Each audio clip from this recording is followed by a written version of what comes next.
my wine is yours. West. We march east to challenge Mithridates. Eyes up. Good-legged.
Best to forget it.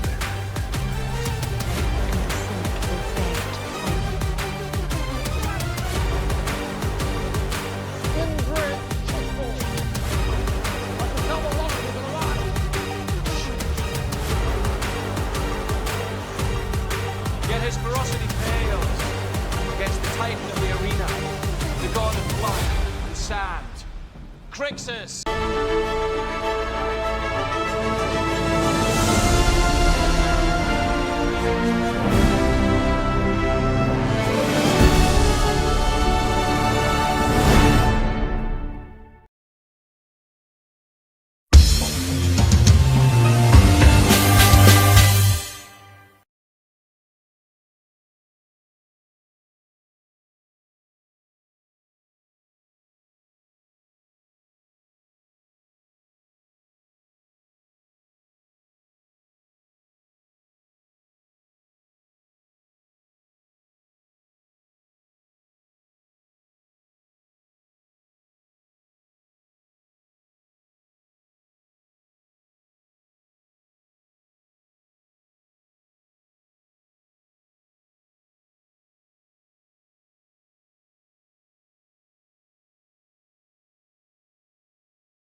Welcome to the Film Box. This is the channel where we go past what happened on screen and dig into why it happened, how it was crafted, and what it's actually reaching for.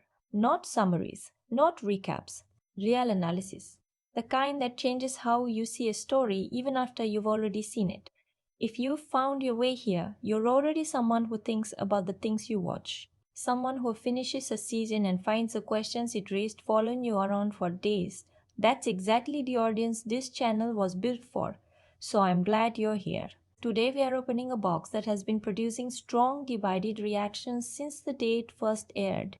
Spartacus, Blood and Sand premiered on January 2020 and it arrived as a genuine provocation. Critics reached for different words to describe it.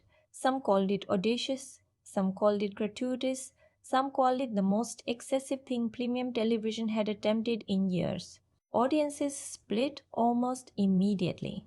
One half of the room looked at the hyper stylized slow motion violence, the graphic adult content, the theatrical dialogue, and the almost graphic novel visual design and decided this was pure exploitation dressed up in historical packaging. The other half looked closer and found something underneath all that noise that genuinely surprised them. And here is what they found: a revenge tragedy with real bones to it. A love story that earns its emotional weight. A character study of a man being systematically stripped of everything: his home, his identity, his culture, his wife, his sense of who he is in the world, by a civilization that has decided he is not a person but a commodity. And the slow, meticulous grinding process by which that destruction either finishes a man completely or transforms him into something that nobody in power saw coming. That is the real story buried inside Spartacus' blood and sand, the story underneath the spectacle. And finding it, holding it up to the light, turning it over, understanding what this show was actually trying to say is what this breakdown is for. I want to be completely honest with you before we go any further, because honesty is the only thing that makes analysis worth anything. I gave this season a 6.4 out of 10. That is not a dismissal, not a negative verdict, a complicated one. What that number is really telling you is that I finished this season with feelings I could not collapse into a single category: real admiration for certain things sitting directly beside real frustration with others. Sequences of genuine cinematic power existing in the same show as extended passages where the style overwhelms the substance so completely that you feel yourself being pushed away from the characters you're supposed to care about. That tension between what this show does brilliantly and where it actively works against itself is one of the most interesting analytical problems Spartacus, Blood and Sand presents. And I want to spend real time on both sides of it today, because giving you only the praise or only the criticism would be a disservice to the actual complexity of what this show is.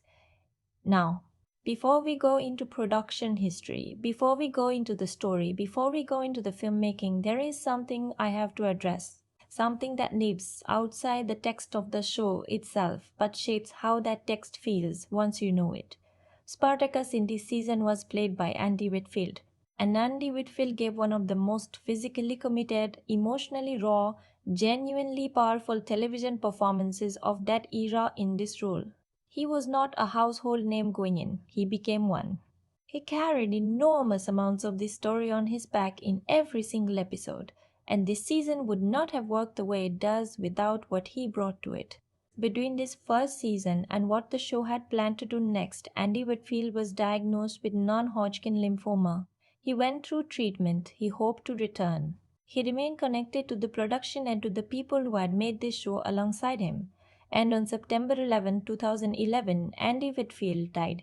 He was 39 years old. I am telling you this now, at the very beginning, before anything else, because it matters.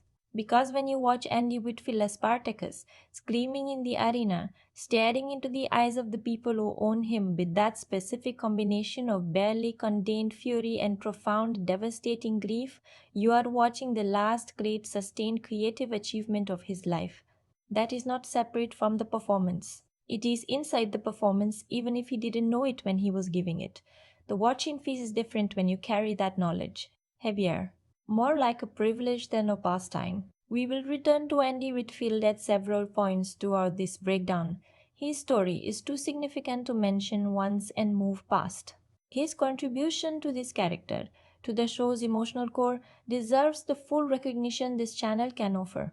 And I did not want us to spend all of today's time inside Spartacus, Blood and Sand, without establishing that foundation first.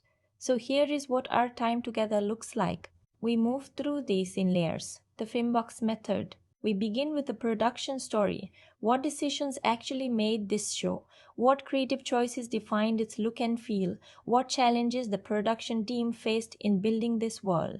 What reportedly happened behind the camera that most people who watched it never knew? Then we step into the story itself.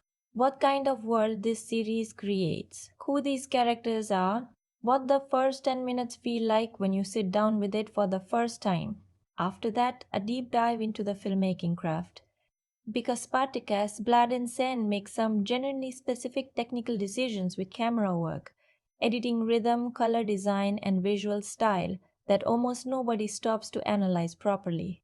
And those decisions matter more than people give them credit for. Then comes the full story walkthrough, the complete narrative of the season from beginning to end, with commentary woven through every major turn, not just what happens, but why it happens, what the show is reaching for in each moment, where it lands and where it doesn't. After that, what this season does brilliantly, where it genuinely falls short, how it compares to similar stories in the genre, the cultural moment it stepped into, and what that context tells us about how to understand it, the fan theories and debates it generated, what this show is really about beneath all the blood and slow motion spectacle, and the legacy it built across the decade that followed. At the very end of this breakdown comes the full spoiler section. Everything this season does that only becomes visible once you know how it ends. And I want to tell you now, certain things that happen in the final episodes of this season hit completely differently when you do not see them coming. When we reach that section, there will be a clear, unmissable warning. If you have not watched yet, you will have a chance to step away, see it for the first time, and come back. Please do that. You will not regret approaching this story fresh. Some experiences only happen once. Everything before that warning is entirely spoiler free. The Finbox runs on one simple idea. Every story told on screen is a box. What you see when you first press play, the action, the visual design, the spectacle, the immediate drama, that is the surface of the box. The interesting part is always the interior, the themes, the questions, the human truths the whole thing is actually reaching toward. Most people who watch Spartacus, Blood, and Sand spend their time on the surface, which is understandable because the surface of the show is extraordinarily loud and extraordinarily determined to hold your attention at all costs. But underneath it is a story that has endured for more than 2,000 years. A Thracian warrior who became a gladiator slave who led an uprising that brought the Roman Republic to the edge of collapse. History preserved him in outline. In 2010, a television show asked what that felt like from the inside, what it cost, what it took from him, what it ultimately made of him, however imperfect the execution. And we are going to be fully honest about the places where the show falls short. That is a serious question, one that deserves a serious answer, and one worth sitting with for the full length of a season. Let's go find out together. Here is where the box opens, with the single most gripping, most impossible to ignore thing about Spartacus, Blood and Sand, the thing that makes you keep watching even when part of you isn't sure that you should. Here is the thing about Spartacus' Blood and Sand that nobody warned you about before you sat down with it. Not the violence, you were probably warned about that. Not the adult content, that was almost certainly mentioned. The thing that nobody warned you about is this. Somewhere inside the first 4 episodes of this season, if you stay with it past the noise, something genuinely unexpected happens.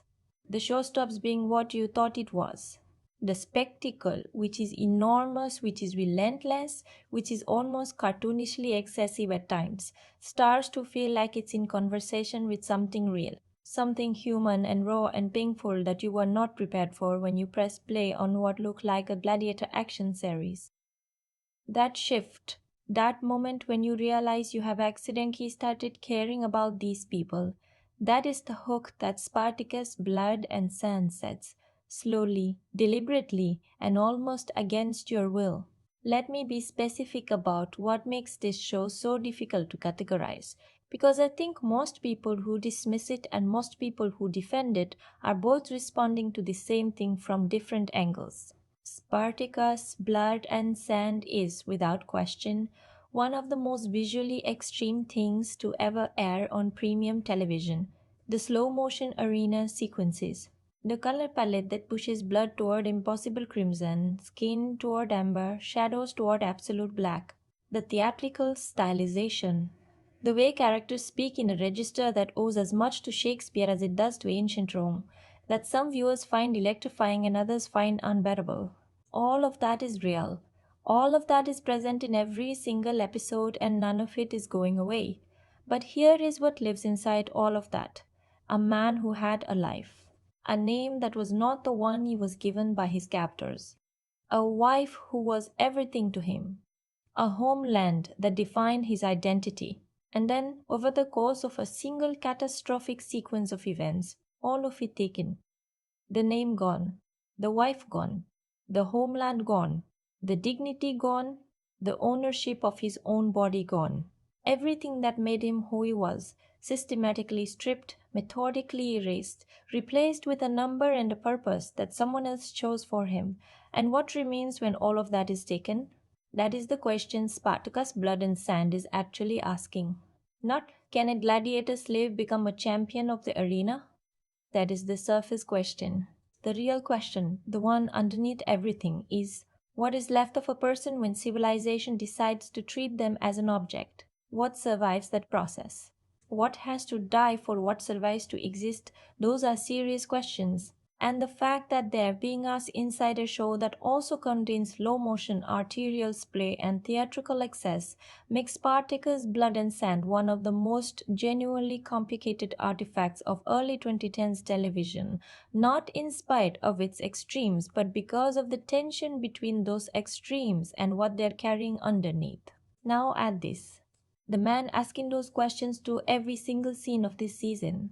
The man playing Spartacus, carrying the entire emotional weight of that transformation, making you believe in the grief and the fury and the unbearable cost of every moment of this story, was Andy Whitfield, an actor who had never led a series before, an actor who reportedly auditioned for this role and simply took it over from the first read, embodying something in this character that the producers described as impossible to ignore. An actor who delivered what many critics who initially dismissed the show later came back to call one of the most underrated lead performances in television history. An actor who was 33 years old when he filmed this season, who was diagnosed with cancer before the next season could begin, who died before he could see the full legacy of what he had built here. You cannot separate Andy Whitfield's performance from the knowledge of what came after it. Or rather, you can try, but the moment you know, the watching changes. There is a specific quality to his performance in the final episodes of this season, a kind of open-wound rawness, a willingness to let the character's pain be absolutely unguarded, that retrospect turns into something almost unbearable to watch, because you find yourself pondering whether a man who was looking at his own mortality, who may have already suspected something was wrong, brought something of that knowledge into the performance. Whether the anguish was so accessible because it was sitting closer to the surface than it would have been otherwise. Whether this role at this moment in his life was something he was living rather than simply playing. We cannot know, and this channel will never claim to know. But the question sits in the room with you while you watch, and I think it deserves to be named rather than ignored. This is the hook that Spartacus Blood and Sand sets that most discussions of the show never get around to mentioning. It is not just the story of a slave who becomes a gladiator, who becomes a revolutionary. It is the last great performance of a man who should have had decades more to give. A performance captured at a specific and unrepeatable moment in his creative life, preserved in the amber of a television season that was not supposed to be prestige drama, but quietly became something that justified that description anyway. And when you finish this season, when you reach the final sequence and understand what has been built across these 13 episodes, the feeling that settles over you is more complex, more weighted, more difficult to shake than you expected when you started. That is the hook, not the spectacle. The spectacle is what they advertise. The hook is what actually holds you. There is one more thing I want to name here before we move into the production story, because it is part of what makes this show's specific nature so fascinating to analyze. Spartacus, Blood and Sand exists at an extremely precise cultural and industrial moment, 2010, at the very beginning of what we now recognize as the prestige television era, when HBO had already demonstrated that serialized long-form storytelling could function as genuine art, when audiences were starting to expect a level of ambition and seriousness from television had not historically debated, when premium cable channels like Stars were looking for ways to differentiate themselves and create their own educational scale. The response they chose: go further, go more extreme, make the content more visceral than anything else on the air, is legible in every frame of this season. But so is something else. The creative team behind the show, led by showrunner Steven Knight, reportedly had genuine intentions beyond spectacle. They wanted to say something about power and resistance and what institutional cruelty does to human beings. They wanted the excess to function as a kind of distorted mirror, to make the violence of Roman entertainment culture feel so overwhelming, so dehumanizing, so cinematically hyper-real that the audience could not avoid feeling the ugliness of what they were consuming, even as they consumed it. Whether that worked, whether the show successfully holds that tension throughout its season, or whether it collapses under the weight of its own extremes in key episodes, is one of the most interesting debates the show generates. And it is a debate we will spend real time on today. What I can tell you right now, before we go any further, is this. Spartacus Blood and Sand is not the show most people think it is when they either start watching it or decide not to. It is both more interesting and more flawed than its reputation suggests. It earned a 6.4 from me because that tension between what it genuinely achieves and where it genuinely fails refuses to resolve cleanly into either a stronger endorsement or a stronger dismissal. And the only way to understand why it sits at that exact complicated number is to take it apart completely, layer by layer, scene by scene, choice by choice. So let's go behind the camera first, because some of what happened during the making of this season changes everything about how you understand what ended up on screen. There is a version of Spartacus, Blood and Sand that never existed, that lived only in early pitch documents and preliminary conversations, that looked and felt completely different from what eventually made it to air. And understanding what the show almost was, what choices were made before a single camera ruled, what creative pressures shaped the production from the very beginning, that changes how you see almost every frame of the finished product. So let's go behind the camera. 5 things that happened during the making of the season that most people who watched it never knew. 5 facts that will change how specific scenes land when you go back to them. The first thing you need to know is where this show was made. Not Rome, not ancient Thrace, not any landscape that looked remotely like the Mediterranean world the story is set in. Spartacus, Blood and Sand was filmed almost entirely in New Zealand, primarily in and around Auckland, at studio facilities that had become a well-established production base over the years following Peter Jackson's transformation of the country into a major filmmaking destination. Now, this choice was made for a combination of financial and logistical reasons that are entirely practical and understandable. New Zealand offers significant production incentives, experienced crews, world-class visual effects support, and an infrastructure for ambitious genre television that was difficult to replicate anywhere else at the budget this show was working with. But here is what makes that choice fascinating when you actually watch the series. The production team made a deliberate creative decision not to pretend New Zealand was somewhere else in the conventional way, not to shoot wide landscapes and try to pass them off as Italian countryside or Eastern European vistas. Instead, the visual design, led by the show's cinematography and production design teams, committed almost completely to the idea of a constructed world. A world that did not need to look like the real ancient Mediterranean because it was openly, unashamedly, deliberately theatrical. The arenas, the ludus grounds, the interiors of couples' houses and bathhouses, almost everything was built on stages, controlled to the millimeter, designed to serve a specific aesthetic rather than a naturalistic one. and the outdoor sequences were handled with such aggressive post-production color grading, such specific visual treatment, that the reality of the New Zealand landscape was effectively transformed into something else entirely. Something that did not exist in geography, only in the imagination. When you know this, something subtle but significant changes in how you experience the show's world. What initially feels like a limitation, the world never feels quite like the ancient Mediterranean you might have expected, reveals itself as a conscious aesthetic stance. They were not trying to document ancient Rome, they were building a stylized, heightened version of it, a Rome that functions more as metaphor than historical setting. A world that is deliberately too vivid, too extreme, too theatrically saturated, because the story being told inside it is operating at the same emotional register. The second production fact is the casting of the lead, and this one changes everything. Andy Whitfield, who plays Spartacus in this season, was a Welsh-born actor who had grown up in Australia and had built a respectable but largely unheralded career in Australian television before this role found him.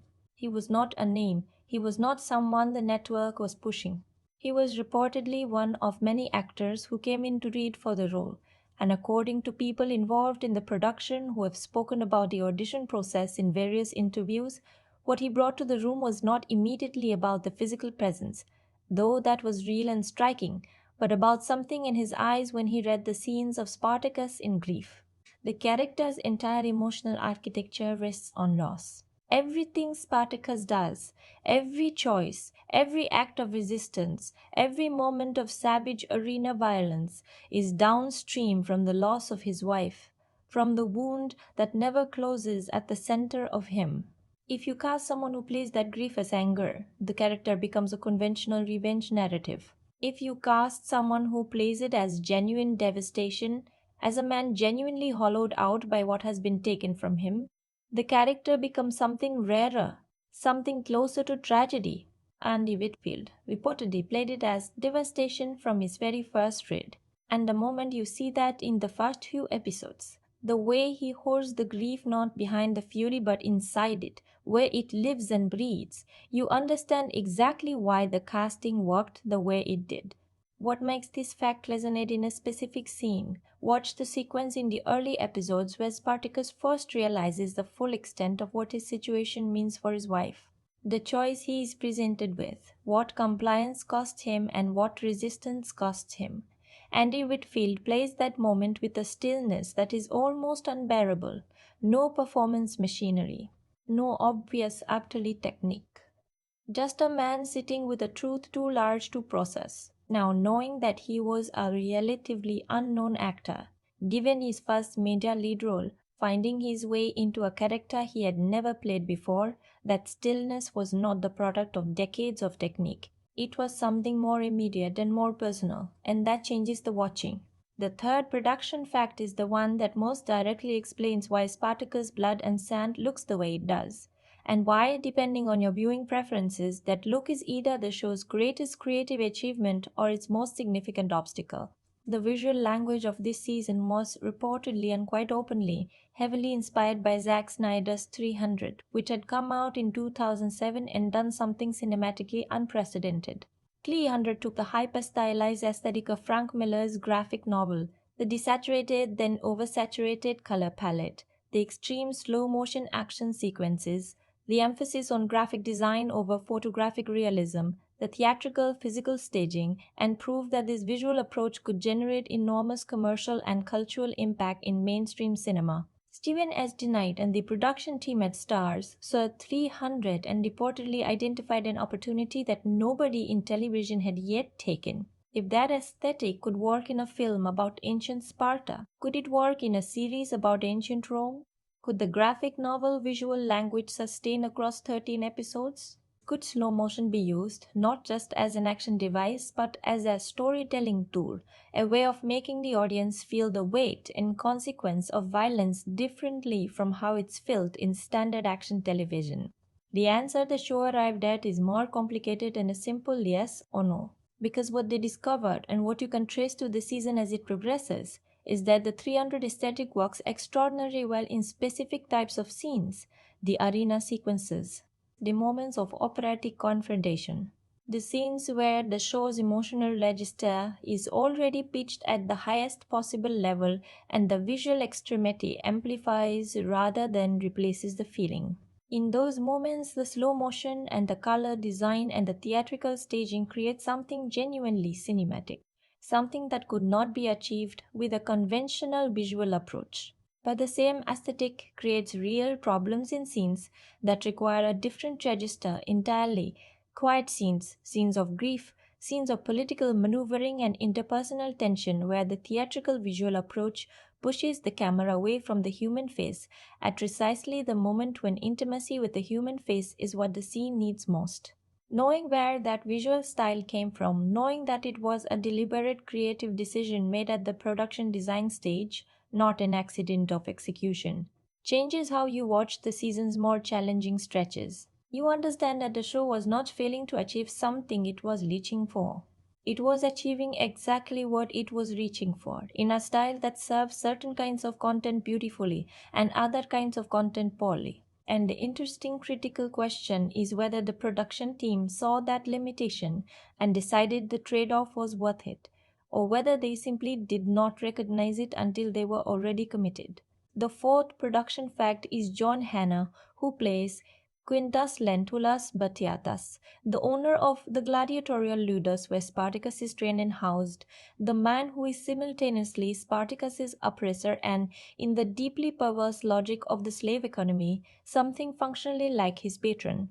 John Hannah is a Scottish actor, best known before this role for his work in the Mummy franchise and for his absolutely devastating appearance in Four Weddings and a Funeral, a film and a role that revealed a capacity for both warmth and profound emotional pain that his action franchise work had not particularly showcased. What reportedly brought Hannah to this role, and what makes Batiatus one of the most genuinely surprising characters in the season, is that D. Knight and the writing team were not interested in a straightforwardly villainous ludus owner. The character they wrote for Hannah is something considerably more uncomfortable. Batiatus is ambitious, ruthless, and entirely willing to reduce human beings to financial instruments. He is also, in his way, a man of genuine personal grievance, someone who feels genuinely dismissed and underestimated by the Roman social hierarchy above him, who sees his gladiators partially as a vehicle for his own social climbing, and who has a relationship with his wife Lucretia that contains something that reads,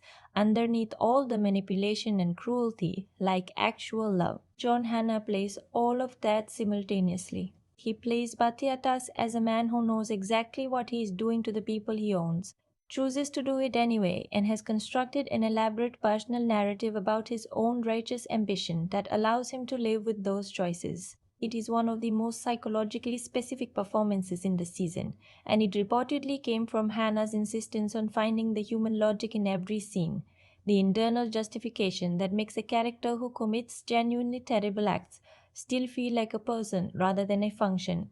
When you know that, watch the scenes where Batiatas is dealing with the Roman patricians above him, the moments where his social frustration shows. The resentment there is real, the ambition there is real, and the cruelty he directs downward at the people he owns suddenly becomes legible in a specific and deeply unpleasant way. It is the behavior of a man taking out the violence done to his dignity on people who cannot fight back. The fifth production fact is the one that lives specifically and inseparably in the shadow of everything this show became. Before filming began on this season, before any episode had been shot, before Andy Whitfield had played a single scene, there was a different actor being considered for the lead role. The production had gone through a significant casting process, and the producers were reportedly weighing multiple options for Spartacus. The actor who was eventually cast, who stepped into this role and made it irreplaceable, was not the inevitable first choice. He became the only possible choice after the auditions. But the existence of an alternate path is worth sitting with for a moment. Because Spartacus, blood and sand, as it actually exists, as the cultural object it actually became, is not separable from Andy Whitfield. The show was written to be a certain kind of story. The aesthetic was designed to create a certain kind of visual experience. The themes were there in the scripts before any actor read them. But what turned those themes from intention into emotion? What made the grief of Spartacus feel genuinely devastating rather than dramatically functional? What made the character's transformation across 13 episodes feel like something real happening to a real person rather than a narrative construction unfolding according to plan was specific to one performer and what he brought to the role.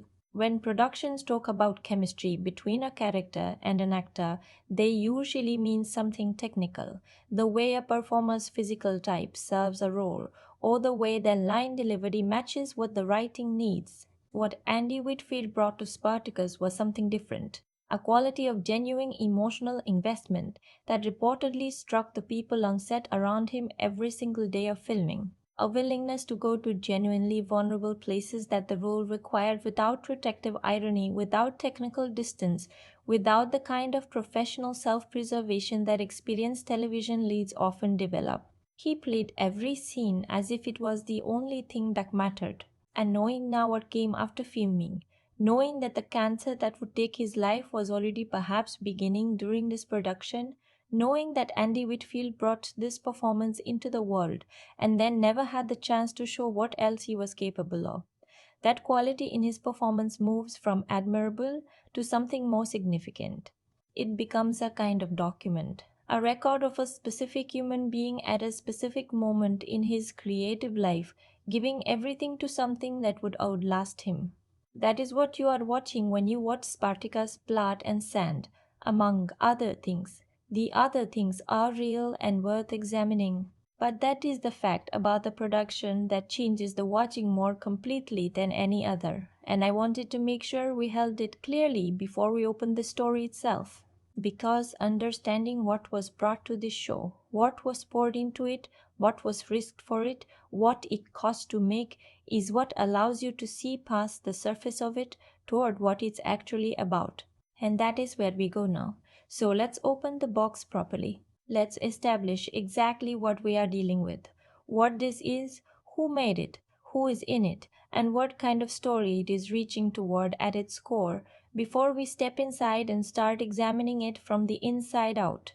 Spartacus Blood and Sand is the first season of the Spartacus television series which aired on the Starz network beginning January 22, 2010.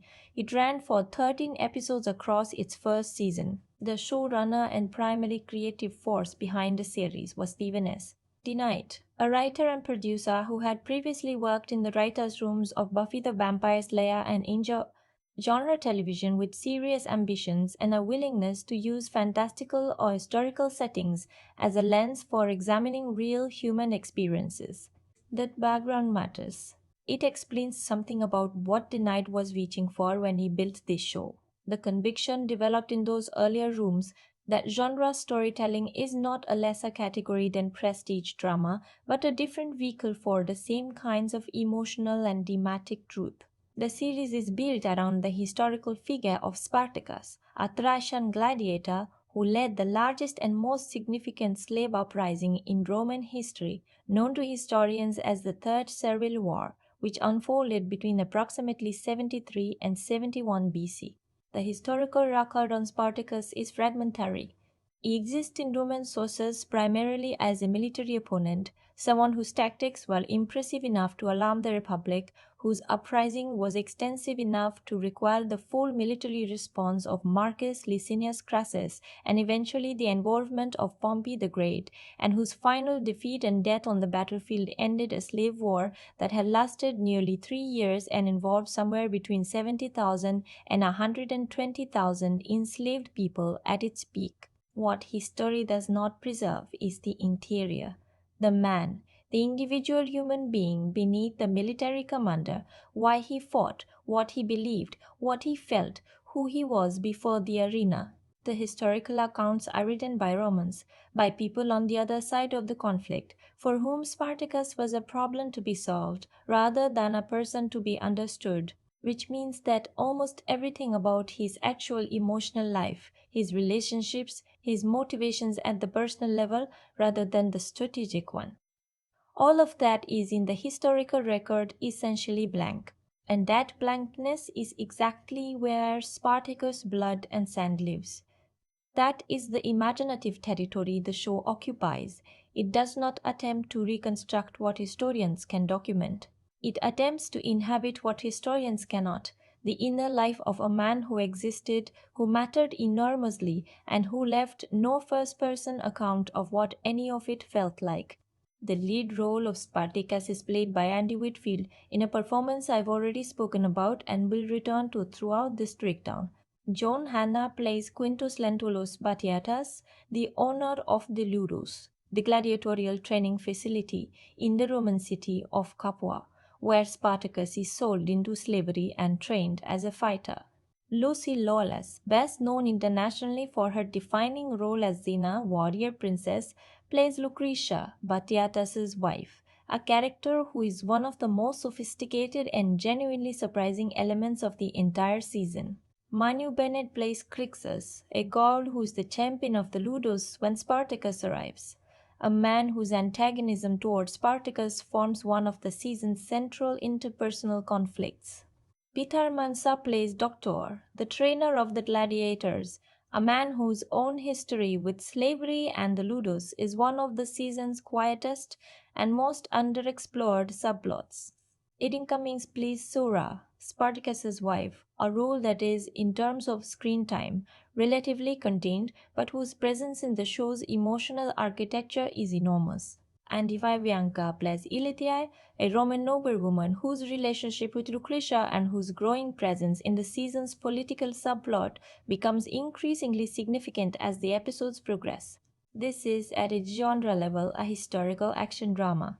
It fits comfortably within a tradition of Roman-era stories that stretches from Ben-Hur through Gladiator, stories about individual human resistance to overwhelming institutional power, usually set against the backdrop of the Roman world's most strikingly visible institutional injustice, the slave economy that underpinned almost every aspect of Roman public and private life.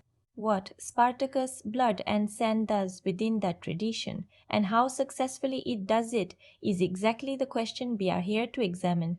What kind of story is this at its heart? Beneath the stylized visual design, beneath the arena spectacle, beneath the theatrical excess, this is a story about what grief and love and dispossession do to a person's identity. It is a story about a man who knew exactly who he was, a Thracian warrior, a husband, a man of his people, and who has that knowledge systematically dismantled by a system that refuses to see him as a person. And it is a story about what happens to the self when the self is denied. Does it disappear? Does it survive underground, hidden and waiting? Or does it transform into something new? Something the system that tried to erase it could not have anticipated and does not know how to contain. That is the question at the center of Spartacus, Blood and Sand. It is a serious question, one that resonates far beyond the specific historical setting the show chooses for it. One that connects the story of a Thracian gladiator in ancient Capua to experiences of dispossession and institutional dehumanization that are not in the past, that are in various forms entirely present in the world we live in now. Whether the show consistently earns the right to that resonance, whether it handles that weight with the seriousness it deserves, or whether it too often retreats into spectacle at the moments when the story most needs depth, is something we will examine honestly and at length. My spoiler-free verdict. Before we go any further into the detail, Spartacus' Blood and Sand is a genuinely ambitious piece of storytelling that achieves real emotional power in its best moments and undermines itself in ways that are specific and analyzable in its worst. The 6.4 I gave it reflects real admiration and real frustration in nearly equal measure. It is not a great season of television, but it is a more interesting one than its reputation, in either direction, typically suggests. The people who love it often love it for reasons that are entirely defensible. The people who dismiss it are often dismissing it for reasons that apply to its surface and miss what's underneath. What it is, definitively and without question, is the record of a performance that deserved far more time in the world than it got, and that alone makes it worth the watching. Now, let's talk about what it actually feels like when you sit down with it for the very first time. There is a specific kind of viewing experience that happens when you sit down with a show you have heard extremely polarized things about, when you arrive with preloaded expectations that pull in two directions at once, when part of you is prepared to be impressed and part of you is prepared to be exactly as put off as the skeptics warned you. That bifurcated attention is its own kind of noise. It makes it harder to actually receive what is happening on screen. And I want to be honest with you about the fact that I brought that noise into my first watch of Spartacus, Blood and Sand. I had been told by people whose opinions I generally trusted that it was either the most exciting thing on television or the most gratuitous thing on television, depending on which person I was talking to, and those two descriptions had planted themselves in my head before the opening frame appeared. What I was not prepared for was the opening sequence itself. And I think most first time viewers are not prepared for it, regardless of what they were told going in. The episode opens not in the arena, not in a training ground, not with the sound of crowds and the spectacle of gladiatorial combat. It opens in Thrace, in a world that is immediately recognizable as something being defended, a land, a people, a way of life. The visual register in these early moments is still stylized, still heightened, still operating in the theatrical aesthetic the show commits to throughout. But there is something in those first images that functions differently from what comes later. A quality of something being real, something being lived in, before everything that is about to be taken. And then the world of Capua arrives, the Ludus, the Roman city, the institution of slavery presented not as a backdrop but as an active, relentless, systematic force, something with rules and hierarchies and its own internal logic, something that works by design. And the moment Spartacus, not yet named Spartacus, carrying only the name and identity that Rome will shortly strip from him, enters that world, you feel the temperature change. You feel the compression begin. A man who had space, who had horizon, who had a life that opened outward in multiple directions, suddenly placed inside a world that closes inward at every edge. A world designed specifically to reduce him. I walked in expecting action. I walked in expecting visual spectacle and theatrical excess and the kind of propulsive entertainment that the show's reputation, both positive and negative, had led me to anticipate. What I got in those first 10 minutes was something I was not prepared for at all. I got grief, immediate, specific, unhidden grief. A man who loves his wife with a completeness and an honesty that the show does not waste time establishing through subtext. It places it in front of you directly, without apology, being separated from that love by forces he cannot fight with conventional weapons. And the grief is not positioned as backstory, it is positioned as the center of everything, the engine that drives every subsequent choice. That was what hooked me. Not the arena, not the slow motion combat which arrives soon enough and delivers exactly the kinetic visual impact it promises. Not the theatrical room and political maneuvering, which is genuinely entertaining once it establishes its rhythms. What hooked me was Andy Whitfield in the quiet moments. The moments between the spectacle when the show pauses and lets you sit with a man who is trying to hold together the ruins of an identity that something enormous has taken from him. Those moments are not what the marketing emphasizes. They are not what the show's reputation prepares you for. And they are the thing I found myself thinking about after the episode ended and I started the second one immediately. The atmosphere the show creates in those first episodes is something I want to describe carefully because it is not easy to characterize in a single word. The visual design, the amber skin tones, the blood that reads almost artificially red, the shadows that push toward absolute black at the edges of every frame, the slow motion sequences that turn acts of physical violence into something almost balletic, creates a world that feels simultaneously ancient and mythological. A world that does not present itself as documentary but as dream, as heightened memory, as the way a story feels when it has been passed down so many times that the details have become larger than life, not through exaggeration but through the repeated pressure of retelling. That quality, The mythological register is both the show's most interesting creative achievement in those early episodes and the source of its most significant tension, because mythology and intimacy are difficult to hold in the same frame simultaneously. The mythological register wants grandeur, symbolic weight, operatic emotion. Intimacy wants smallness, specificity, the kind of quiet observed detail that makes a character feel like an actual person rather than an archetype in motion. Spartacus, blood and sand, is perpetually navigating that tension, and in those first 10 minutes, it navigates it better than at almost any other point in the season. The grandiosity is present, but it is in service of a feeling, the feeling of a world being lost, of a life being dismantled, rather than operating as a substitute for feeling. What I noticed in those early episodes, once the initial sensory adjustment to the show's visual style had happened, because there is an adjustment period, and if you bail before it completes, you miss what the show is actually doing, was how carefully the writing establishes the hierarchy of the ludus, the social structure, who holds power, who mediates it, who is at the bottom of it, and what the rules are that everyone is playing by. Batiatas at the top, managing his own ambitions and frustrations within the larger Roman political hierarchy that sees him as a minor player. Doctor as the enforcer, a man who has survived the system by becoming useful to it, whose loyalty to the ludus is complicated by his own history as a slave and fighter. Crixus as the champion, the man at the top of the gladiatorial ladder, whose position depends on remaining at the top and who sees every new fighter who arrives as a potential threat to that position. And Spartacus at the absolute bottom, without a name the institution will honor, without a past the institution will acknowledge, without a future he can see from where he is standing.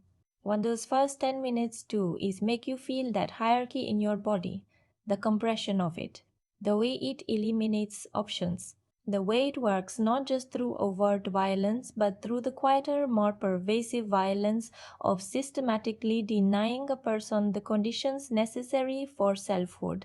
You do not need the show to tell you this is dehumanizing. You feel it in the staging, in the camera position, in the way Whitfield's body language changes between the Thracian opening and the ludus sequences, the way he holds himself differently, the way his eyes move, the way the openness in his physicality contracts. I want to name one more thing about the first watch experience that I think is important and not often discussed.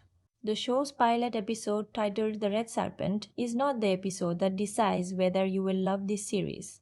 It is in many ways the most overwhelming episode of the season, the one where all the aesthetic decisions are being announced simultaneously, where the show is working hardest to establish its visual language and its tonal register, where the pace is most relentless and the space for quiet is most limited. If you watch the pilot and feel uncertain, if you feel bombarded, if you feel like the style is overwhelming the story, if you feel like you have not yet found a character to hold on to, that is an accurate response to what the pilot is doing. It is a lot. It arrives with enormous kinetic force and not much breathing room. The show opens up in its second and third episodes. The quieter scenes get their space. The character relationships begin to establish their actual emotional texture. Andy Whitfield gets scenes where the camera simply stays with his face and lets the grief be present without the arena machinery surrounding it. And that is when the first watch feeling shifts from impressed but overwhelmed to something more like genuinely engaged. Something more like caring about what happens next, not because the action sequences are exciting, but because the person at the center of those sequences has become real enough that his situation has genuine stakes. That shift from spectacle to stakes is what first washes of Spartacus, blood and sand are really about. And it is what the show's best moments are built on. The spectacle is the door. The grief is the room. And now that we are inside the room, it is time to look at how the room was built. Because the filmmaking decisions that created this visual world, the camera work, the editing rhythm, the color design, the lighting philosophy are more deliberate, more specific, and more interesting than they initially appear. And understanding them changes everything about how you read the show's most extreme and most intimate moments. Let's talk about how this show was actually made. not what happens in it. We get to that next, but how the camera moves, how the editing breathes, how the color speaks, how the lighting builds meaning. Because the Spartacus Blood and Sand makes a set of filmmaking choices that are more coherent and more intentional than they first appear, and once you see the logic underneath the aesthetic, you cannot unsee it. The show looks the way it looks for reasons. Every visual decision is doing something specific, and naming those decisions, holding them up to the light, asking what they are actually communicating, is one of the most revealing things you can do with this series. Start with the color grading. Because color is the first language the show speaks, and it speaks it fluently and consistently from the opening frame. The palette of Spartacus, Blood and Sand operates across essentially two registers that shift depending on what the scene is doing emotionally. The first register is the arena palette, amber gold, deep crimson, absolute shadow. When the show is in combat mode, when the spectacle is at the forefront, the color design pushes everything toward warmth and excess. Skin reads as burnished gold. Blood reads as a specific, oversaturated red that does not look like real blood at all and is not trying to. It looks like the idea of blood, the symbolic weight of blood, the way blood appears in mythology rather than in emergency rooms. The shadows at the edges of the frame push toward black so deep they almost seem to consume the image at the margins. This palette serves a precise narrative purpose. It says, visually and without a single word of dialogue, that the arena is not real life. The arena is a performance, a ritual, a space where human beings are transformed into symbols for the entertainment of an audience that needs them not to be people but to be characters in a story. The color design does not try to make the violence feel grounded or documentary. It makes it feel theatrical, staged, hyper-real in the specific way that the Roman institution of gladiatorial combat actually was hyper-real, a manufactured spectacle designed to transform suffering into entertainment. The color is not gratuitous. The color is the argument. Every oversaturated crimson frame is telling you something about what Roman entertainment culture was actually doing to the people inside it. The second color register is what I think of as the memory palette, the colors the show uses in scenes of intimacy, grief, and genuine human connection. These scenes do not disappear into naturalism because the show never fully commits to naturalism anywhere, but the color temperature drops noticeably. The amber cools towards something more neutral. The shadows soften rather than consuming the edges. And there is a specific quality, almost a desaturation, almost a bluish undertone in the most private moments, that marks these scenes as existing in a different emotional space from the arena sequences. A space that belongs to the people inside it rather than to the institutions surrounding them. Watch these scenes between Spartacus and Sura, in memory, in flashback, in the moments when the character is holding on to the image of his wife as the last available anchor of his real identity. And pay attention to how differently they feel from the arena sequences, not just because of what is happening in them, but because of what the color is doing. Those scenes feel quieter than they would if they were simply shot differently. The color is giving them a register of privacy, of something that belongs only to the people in the frame and has not yet been consumed by the Roman world that surrounds everything else.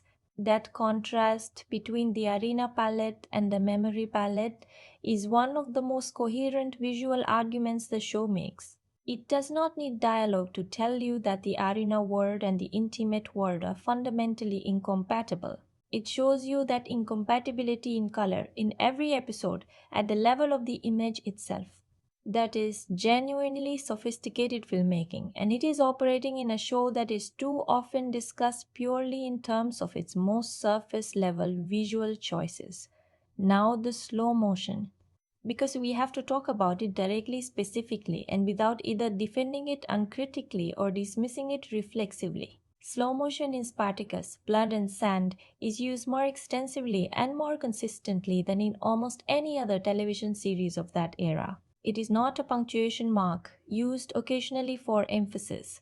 It is a grammar, a fundamental element of how the show constructs time and space in its most heightened sequences. And the question worth asking is not whether it is used too much, which is a matter of taste, and on which reasonable viewers completely disagree, but what it is actually doing when it is working well. When slow motion is used correctly in this show, it is doing something specific and important. It is changing the audience's relationship to the violence it depicts. Standard speed action in a television combat sequence moves too fast to be examined. You experience it kinetically, as impact, as momentum, as a rush of physical energy, but you cannot think about it while it is happening. The speed of it prevents reflection. Slow motion does something different. It forces you to look at what is actually happening. It makes the violence visible in a way that real-time violence cannot be. Every individual moment of physical impact, every consequence, every wound, every expression on every face becomes available for examination in a way that real-time editing structurally prevents.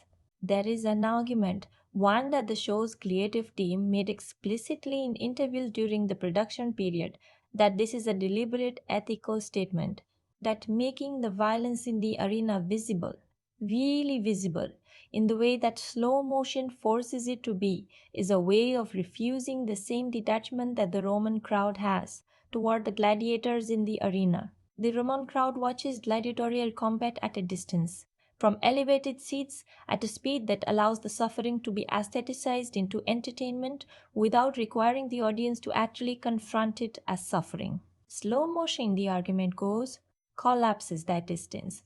It makes you sit with what you're watching in a way that real-time action would allow you to escape. Whether you buy that argument fully, whether you think the show consistently executes on that intention rather than sometimes simply luxuriating in the spectacle for its own sake, is a genuinely interesting question, and it is one we will examine when we get to the criticism section. But I want to name the intention here in the filmmaking analysis, because the intention is real and it shapes the technique in ways that deserve acknowledgement before they are critiqued. The editing rhythm of this show is something that most discussions simply file under the heading of the 300 aesthetic and move past without further examination. But the editing is doing something more specific than simply mimicking a visual style.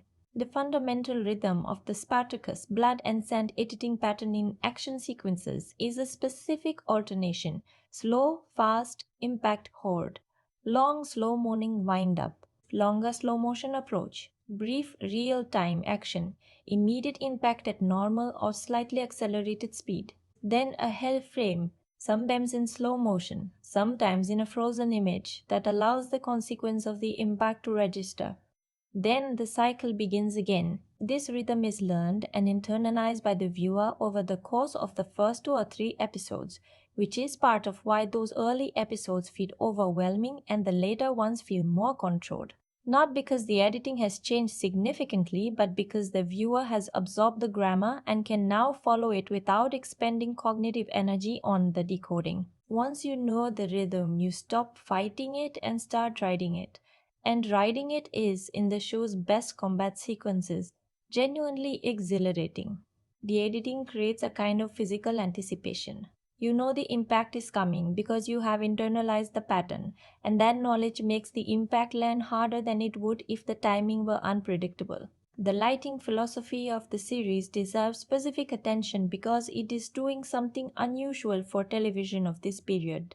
The primary light sources in the Ludus interiors are designed to read as fire, as torchlight, as the amber glow of practical sources that would have been available in an ancient Roman context. This is not strictly accurate to how the production was lit. There was clearly a significant complement of artificial production lighting in every interior. But the design intention, the thing the lighting team was reaching for, was the quality of firelight. Warm, directional, slightly uneven, capable of throwing half a face into complete shadow while illuminating the other half with a quality that is almost painterly. This choice matters for a specific and underappreciated reason. Firelight is intimate. It is the light of the private world, of home, of enclosure, of the space you share with the people closest to you. Using firelight as the dominant interior lighting register in a slave quarters, in the cells where the gladiators sleep and talk and grieve, creates a visual contradiction that the show never explicitly names but consistently exploits.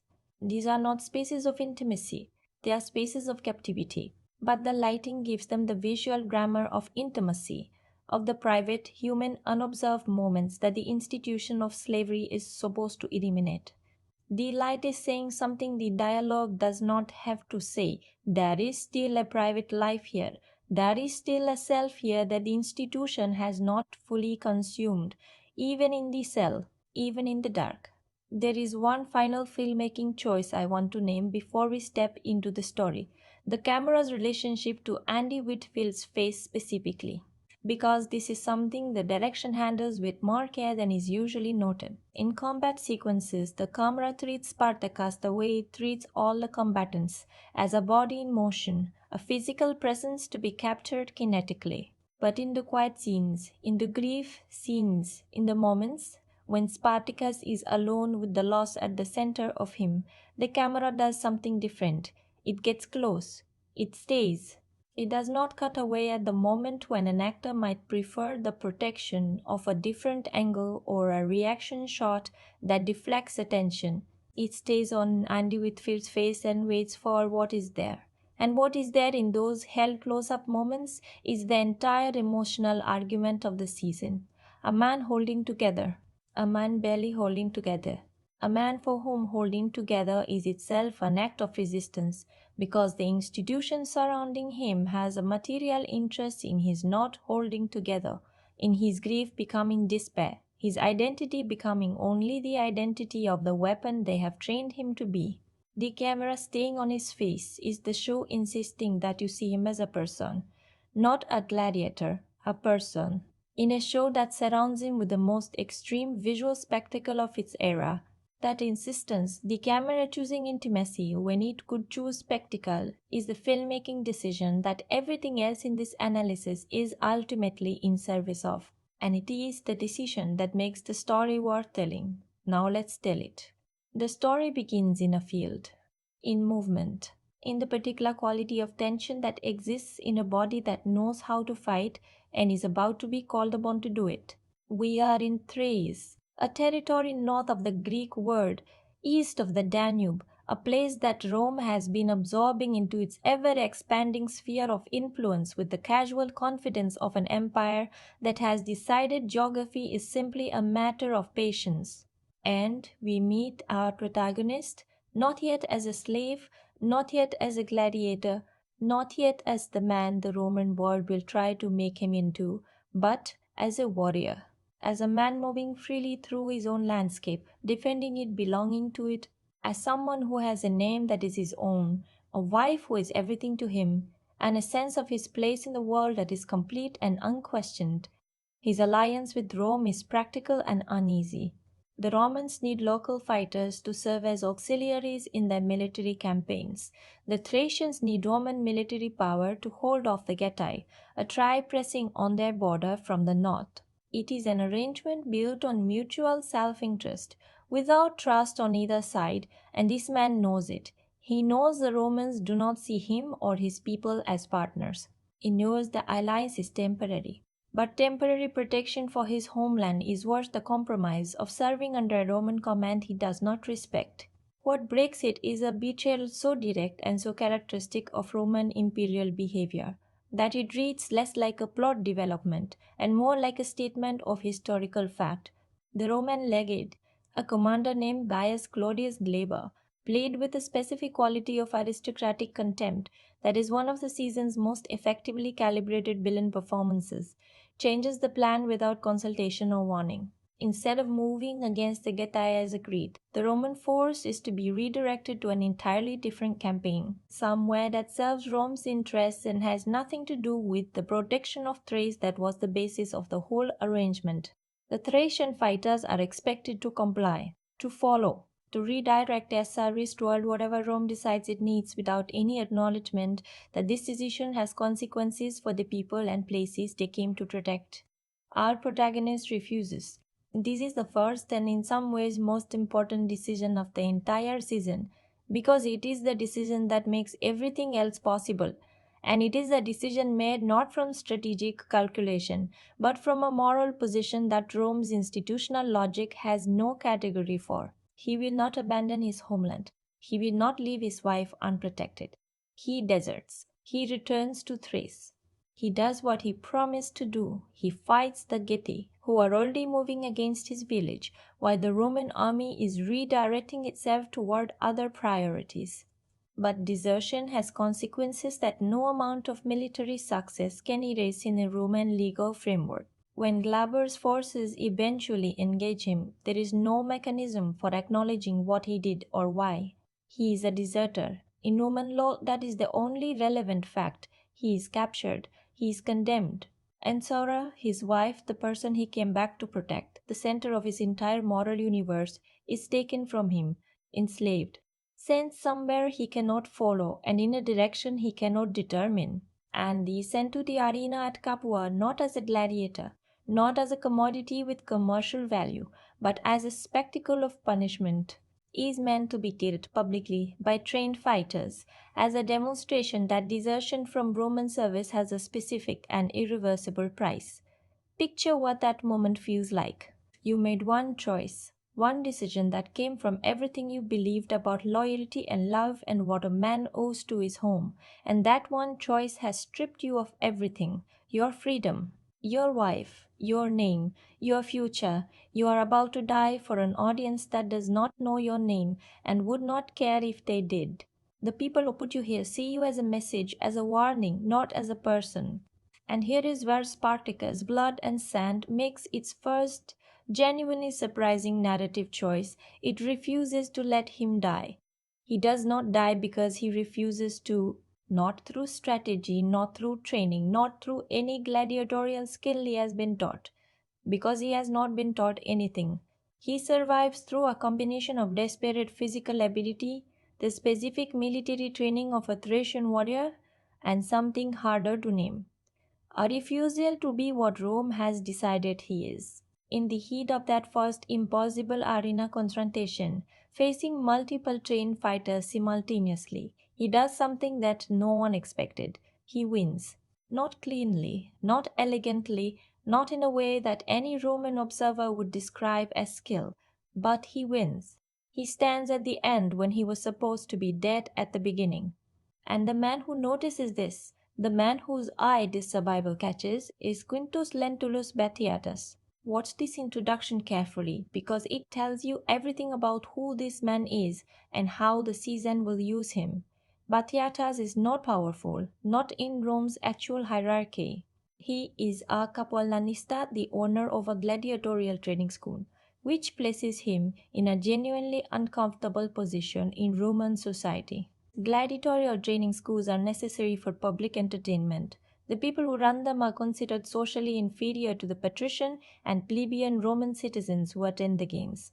Batiatus moves through Roman social spaces with the specific anxiety of a man who has money and ambition and intelligence, and is acutely, painfully aware that none of those things in Rome's reckoning is equivalent to the like birth. He sees Spartacus in the arena, and he sees something. Not a person, not yet, not primarily. He sees a commercial opportunity wrapped in an unexpected combination of physical ability and something that reads, even from the elevated seats, as the specific quality that separates good gladiators from extraordinary ones. Something indefinable in the bearing, something that does not break even when it should. He buys him, he brings him to the ludus, and the relationship that defines a season's first half.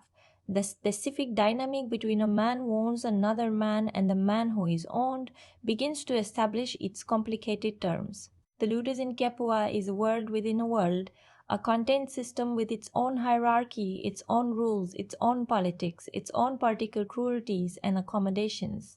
At the top of the gladiatorial ladder is Crixus, a Gaul who has earned the title of champion of Capua, who has built his entire sense of self on that position, and who sees every new fighter who enters the ludus as a potential threat to an identity that is the only thing the institution of slavery has left him. Crixus is not simply an antagonist. He is something more interesting and more uncomfortable than that. He is a man who has found a way to survive a dehumanizing system by becoming very good at the thing the system values most, and who has learned to protect that position with the ferocity of someone who has nothing else. His initial hostility toward Spartacus makes complete sense once you understand what Spartacus represents to him. Not another person, a challenge, a potential replacement. Doctor, whose real name the season reveals in a moment that lands harder than almost anything else in the early episodes, is the trainer. The man who shapes and disciplines the gladiators, who decides who fights and how, who serves as the immediate enforcer of the ludus hierarchy beneath Batiatas. He is himself a former gladiator, himself a man who passed through the same process of dispossession that Spartacus is now entering, and who came out the other side as a man who has made his accommodation with the system that enslaved him. His relationship with Spartacus is one of the quietest and most underexplored subplots in the season, a meeting across time between two men at different stages of the same experience, one who has closed the wound and one who is still bleeding. Spartacus enters the ludus at the absolute bottom. He is not wanted there. He is not respected there. He is a financial experiment, but yet as is gamble that the survival instinct that preserved him in the arena can be trained into something commercially viable. And Batiatas has one particular wedge point that makes Spartacus cooperate with the training even when cooperation feels like surrender. He promises to find Sarah. He promises that if Spartacus performs well enough in the arena, earns enough recognition, generates enough value for the ludus, he will use his resources and connections to locate Spartacus's wife and bring her to Capua. Reunite them. Give Spartacus back the one thing that makes any of this worth enduring. Here is what's layered in that promise. It is genuinely the most effective form of control available to Batiatas. Not threat, not punishment, but hope. Hope is a more powerful restraint than chains. A man in chains is always looking for a way out of the chains. A man with hope of something he desperately wants is looking for a way to achieve the conditions that will make that hope real. By giving Spartacus something to fight for, Batiatas turns his fighters' resistance into fuel for compliance. It is a masterpiece of institutional manipulation, and John Hannah plays Batiatas' awareness of exactly what he is doing with extraordinary subtlety. There are moments when you can see, behind the patronage and the apparent generosity, the calculation, the precise measurement of how much hope is enough to sustain performance without becoming enough to inspire something more dangerous than compliance. The training sequences in the early episodes are where Crixus and Spartacus's antagonism takes its sharpest form. Every confrontation between them in the training ground is a confrontation between two different responses to the same situation. Crixus has found his identity inside the institution, has made the institution's values his own values, has decided that being the best at the thing slavery demands of him is a form of power, and therefore a form of selfhood. Spartacus refuses that bargain. He trains because training is the price of the hope Batiatas is dangling in front of him, but he will not let the institution's identity replace his own. The tension between those two positions is the emotional engine of the season's first half, and it is fundamentally a question about what survival requires and what it costs. What Spartacus does in the arena begins to attract attention. Real attention. The kind that has commercial value in Roman Capua. The kind that generates the invitations and the patronage and the social proximity to the patrician class that Batiatas has been engineering his entire career to achieve. As Spartacus's reputation grows, Batiatus's position in the Roman social hierarchy shifts. He begins to receive invitations he did not previously receive. His ludus begins to attract better fighters, more prestigious bookings, greater visibility in the spectacles that define public life in Capulae. And here is where the season's political subplot begins to develop in earnest. Because Batiatus's ambitions extend far beyond simply owning a successful gladiatorial school. He wants to be seen. He wants to matter. He wants the respect of men who currently dismiss him. And Spartacus, the gladiator whose survival was supposed to be a comedy of Roman punishment, has become his most credible instrument for achieving that. Lucy Lawless as Lucretia is the season's most genuinely surprising performance, and I want to spend a moment on her here because the character's complexity is something that only becomes fully visible once you have watched the whole season and can look back at the earlier episodes with the knowledge of what she is capable of. Lucretia is Batiata's wife. She is intelligent, politically astute, socially ambitious, and possessed of a quality that the show's theatrical register occasionally obscures, but that is always present in Lawless's performance, a genuine interiority. A sense of a person with private thoughts and private motivations that exist independently of the men around her. She is operating in a world that gives her a specific and limited set of tools. Her social position, her relationships with the Roman noble women who visit the Ludus, her influence over Batiatus, and her capacity to appear to be exactly what the Roman social world expects of her, while being something considerably more strategically complex. And she uses all of those tools with a precision that the season gradually reveals is more systematic and more ruthless than it initially appears.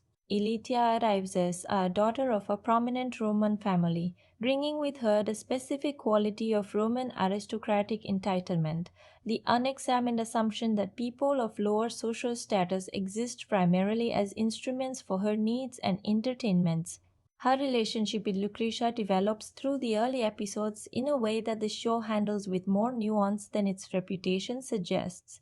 A dynamic that involves genuine social maneuvering, competitive display, and underneath it all a kind of recognition of shared ambition that makes their interactions some of the season's most interesting material. The midpoint of the season arrives with Spartacus earning something he has trained and fought and bled for, the confirmation that Batiatas has located Sarah, that she is being transported to Capua, that the reunion he has held onto as the reason for every compromise and every submission and every day of endurance inside the Ludus is actually going to happen. And what happens in those episodes before the reunion, the quality of hope in Whitfield's performance, the specific lightness that appears in a character who has been carrying enormous weight since the first episode, is one of the most carefully observed emotional moments in the season.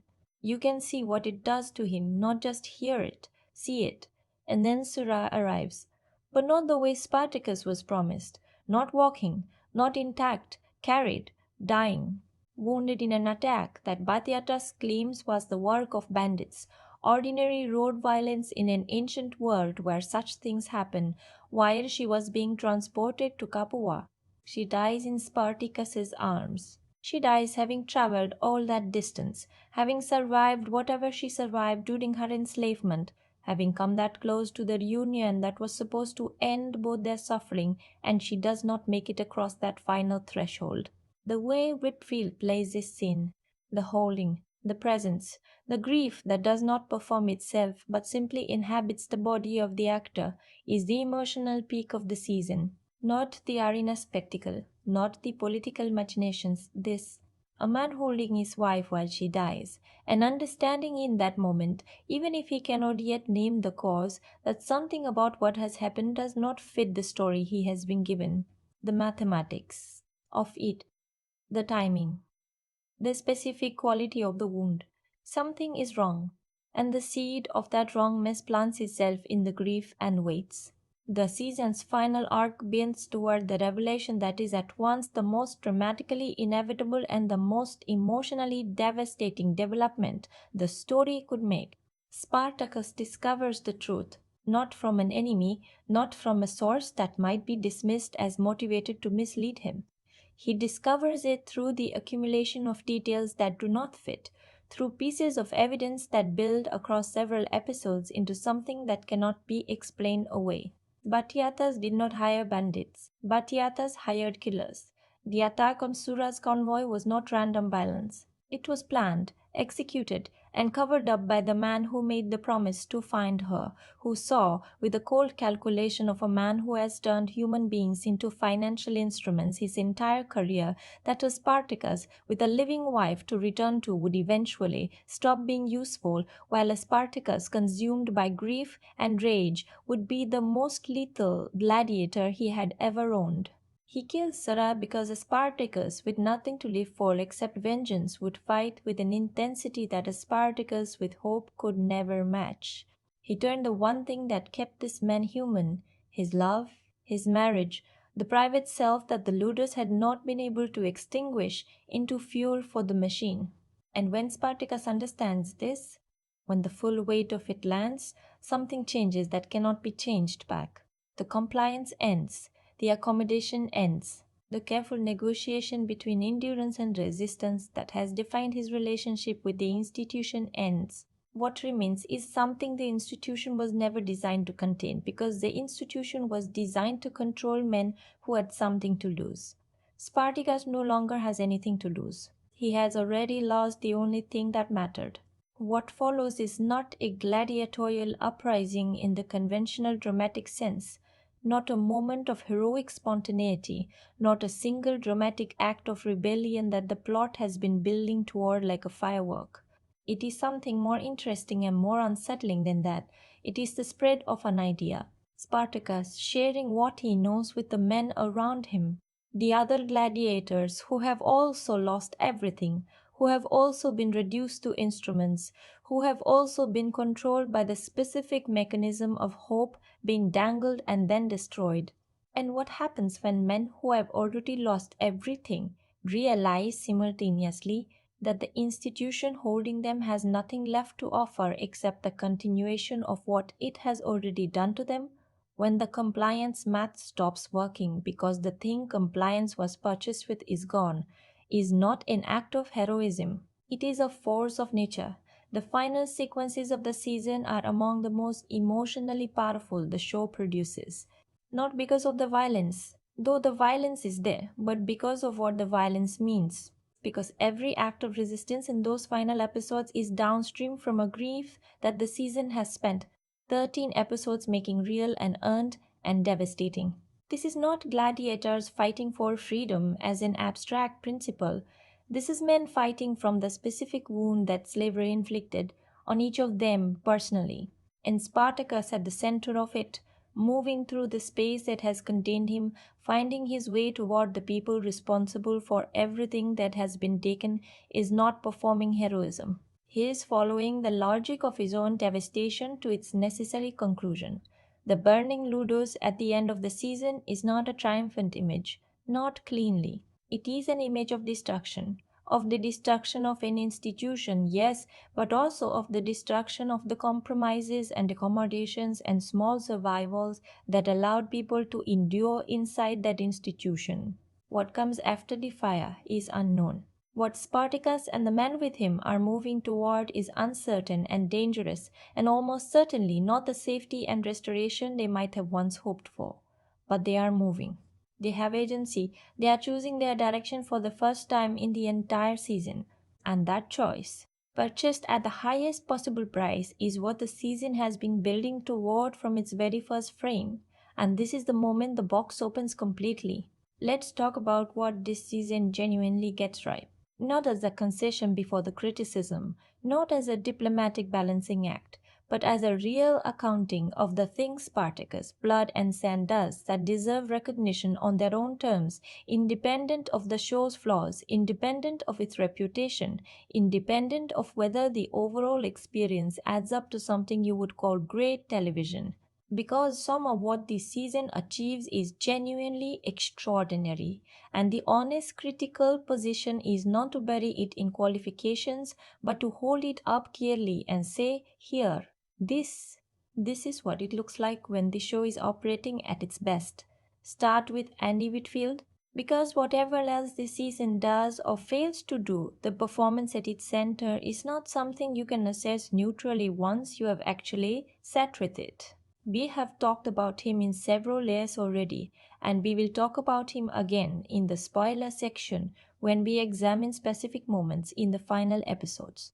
But here I want to name the specific scene that proves the argument, the single moment in the season where Whitfield's work moves from impressive to genuinely irreplaceable. It is not the arena. It is the scene in which Spartacus holds Sula as she dies. And the specific quality of that scene, the thing that makes it the emotional center of gravity around which the entire season ultimately orbits, is not what Whitfield does in the loudest part of it, but what he does in the silence that follows. After Sora is gone, after the scene has reached the moment it was building toward, the camera stays. It does not cut to something else, does not deflect into action or dialogue or plot momentum. It stays on Andy Whitfield's face, in the aftermath of the thing, in the specific quality of stillness that exists when grief is too large to be processed in real time and the body simply waits for the mind to catch up. What is there in that stillness is not a performance of grief. It is something that the camera has no business capturing as clearly as it does. A genuine human being sitting inside a loss that the fiction has made as real as the technique could make it, and not protecting himself from it, and not managing it for the audience's comfort, and not giving it the shape that grief has in conventional television drama. He is not crying in the way grief is usually performed on screen. He is not collapsed, not shattered in any of the recognizable external ways. He is simply present, inside something enormous, and the camera refuses to look away. That moment is the proof.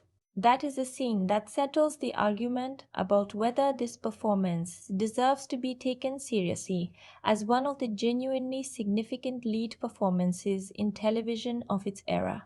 Everything else Whitfield does in the season is built on the foundation that scene establishes.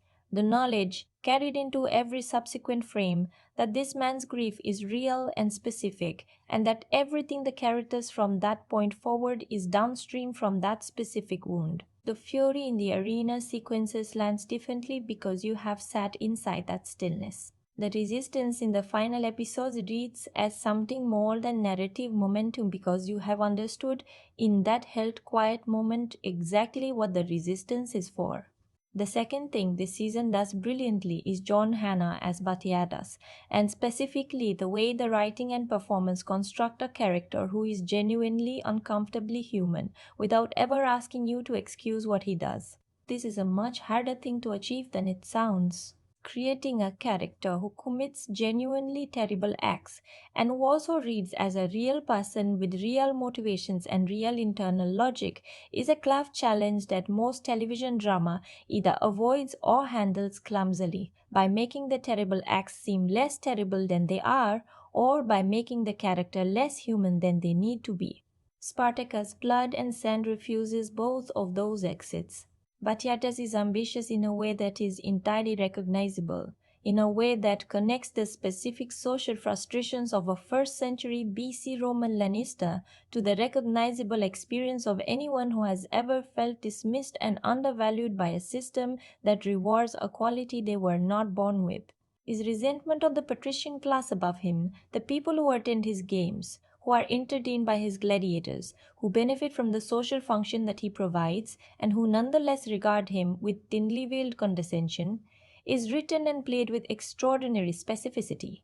The rage behind the professional smile, the calculation behind the apparent generosity, the awareness, never acknowledged in dialogue but always present in the performance, that the accommodation he makes to the social hierarchy above him requires the same systematic dehumanization downward that he resents being subjected to from above.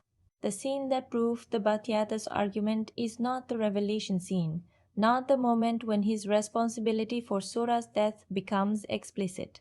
It is an earlier scene, much quieter, in which he is dealing with a Roman patrician who has dismissed one of his social overtures with the casual indifference of a man who genuinely does not notice that dismissal has consequences for people below him. Watch what John Hannah does with the space between Batiatas' public response, the professional compliance, the maintained dignity, the surface of a man who is fine with this, and what his eyes are doing during that surface. The eyes are always doing something different from the face, something more honest and more dangerous. And Hannah maintains that specific bifurcation throughout the entire season without ever letting it collapse into either full transparency or full opacity.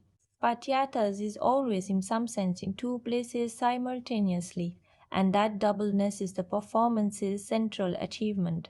The third thing the season does brilliantly is the construction of the Batiatas and Lucretia relationship.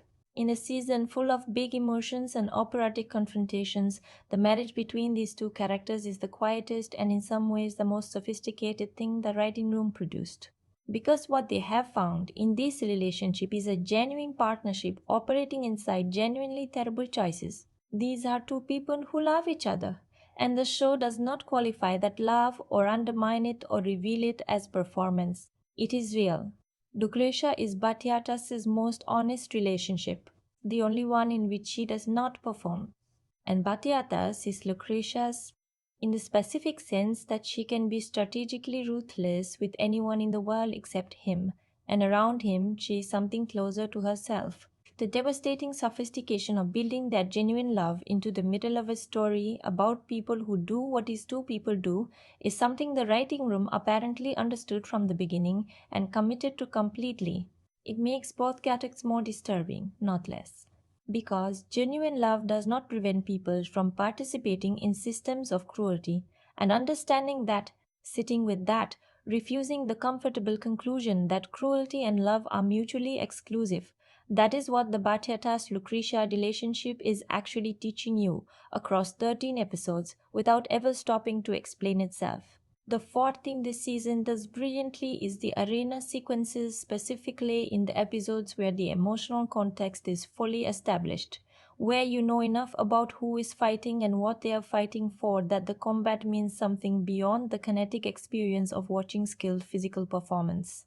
The arena sequence that most demonstrates this is the one in which Spartacus faces a situation designed to eliminate him, a confrontation structured to produce a specific outcome, and refuses. Not heroically, not with a triumphant speech or a rousing musical swell, just refuses in his body at the level of instinct and grief, and the specific kind of fury that only belongs to people who have already survived the worst thing they could imagine.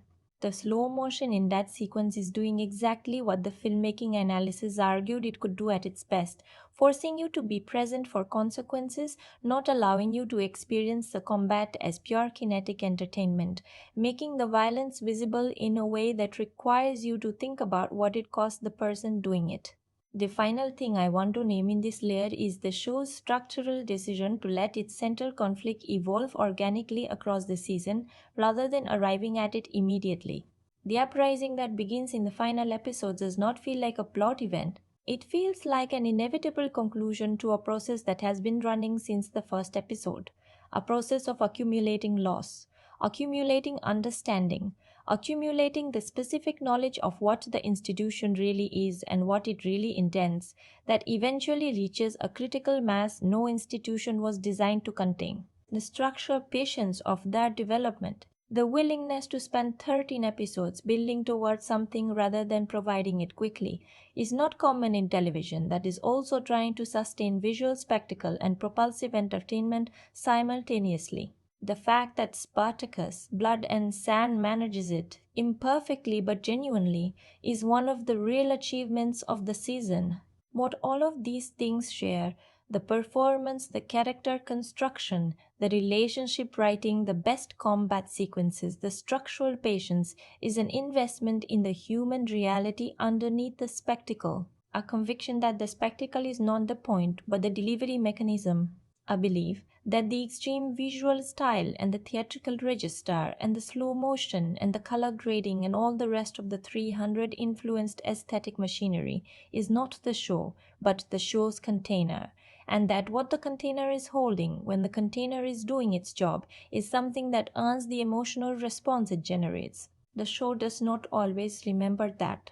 There are stretches, significant stretches, which we will examine honestly in the next layer, where it forgets what the spectacle is supposed to be delivering and produces the spectacle for its own sake, and the human reality it was built to contain simply evaporates. But the fact that forgetting is possible is evidence that there was something to remember, something real in there, something worth finding. And that is what makes a 6.4 out of 10 a more interesting number than either 8 or 4 would be, because 8 ignores the failure and 4 ignores the achievement. The truth is that both are present in the same season, sometimes in the same episode, and the honest position is to hold that tension and refuse to let it collapse in either direction. So let's look at where this season falls short, specifically and fairly, because the criticism deserves as much attention as the praise, and in some ways is the more revealing half of the analysis.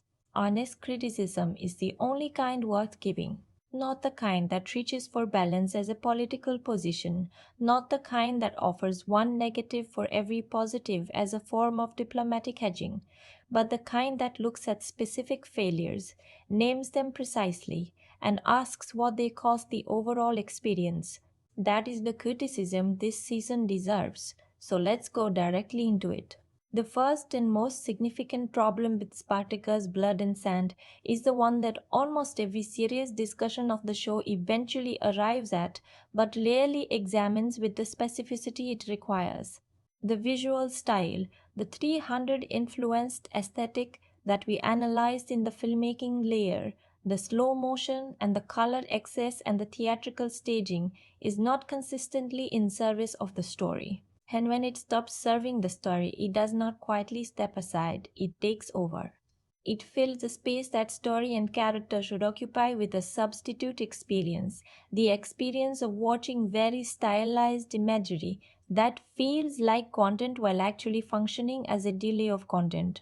This problem is most acute in the show's middle section, roughly episodes 5 through 8, where the arena spectacle is ramping up in production ambition and the political subplot is developing between Batiatus and the Roman patrician class, and the show is doing a significant amount of work establishing the social world of Capua. These episodes contain some of the season's most visually impressive sequences. They also contain the most significant concentration of scenes where the style has become an end in itself, where the slow motion is no longer forcing you to be present for consequences but simply providing a familiar sensory experience on a rhythm you have now internalized. When slow motion becomes expected rather than deliberate, it stops doing the ethical work the filmmaking analysis credited it with and becomes wallpaper. Expensive, visually striking wallpaper, but wallpaper nonetheless, something you are looking at rather than something that is making you see. The honest question this raises is whether the production team recognized this problem during the making of those episodes, or whether the limitation only became visible in retrospect. My suspicion, based on what the season does in its final 3 episodes, where the style pulls back in specific ways and allows the human reality of what is happening to occupy more of the frame, is that recognition happened but happened late. The final episodes feel like a show that has remembered something it temporarily lost, which is genuinely good creative instinct, applied slightly too late in the season to compensate fully for what the middle stretch cost the narrative's momentum. The second significant problem is the supporting gladiator characters, the men who share the ludus with Spartacus and who ultimately share the uprising in the season's final act. With the partial exception of Crixus, who benefits from Manu Bennett's physical presence and from the writing's genuine interest in the specific psychology of a man who has built his identity inside an institution that dehumanizes him, these characters remain frustratingly thin. They are given names and nationalities and brief moments of characterization. A line here, a reaction shot there, a backstory element introduced and then not developed. But they do not become people the way Spartacus and Batiatus and Lucretia become people. They remain functions. They are the men who will stand beside Spartacus at the end, and the show knows that, and it does not do the sustained work necessary to make their decision to stand there feel like anything other than narrative necessity. This is not a small problem, because the uprising that ends the season is supposed to mean something beyond Spartacus's personal revenge. It is supposed to be the beginning of something larger, a movement, a collective act of resistance by people who have each been individually broken by the same system and who have found in each other's company the possibility of something different. If the audience does not know these people, does not feel the specific weight of what each of them has lost and what each of them is risking, then the uprising is emotionally Spartacus's alone. And Spartacus's story, however powerful, is not the same story as the uprising. The uprising requires a community requires that we know the people in it. and the season does not give us enough of that knowledge to make the collective dimension of the story land the way the individual dimension does.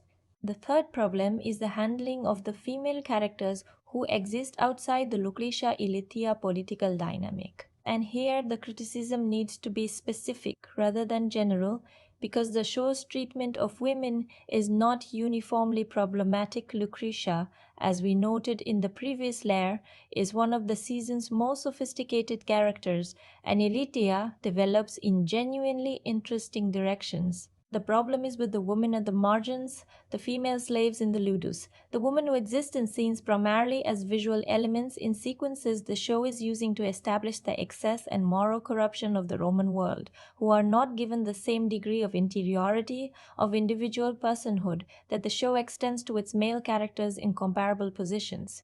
This is a meaningful criticism not because it requires the show to have been a different kind of show, not because the historical setting or the narrative focus should have been entirely reconceived, but because the show's central moral argument is specifically about the dehumanization of enslaved people. The argument that slavery reduces persons to objects is the ethical foundation of everything the season is trying to say. When that argument is selectively applied, when certain enslaved characters receive the full humanity the moral framework demands while others remain at the level of the background, aestheticized rather than humanized, it creates a contradiction that the show does not appear to have fully examined. The moral framework should apply universally, or it is not a moral framework. It is a selective sympathy. And that selectivity, in a show as explicitly concerned with the ethics of dehumanization as this one is a real flaw.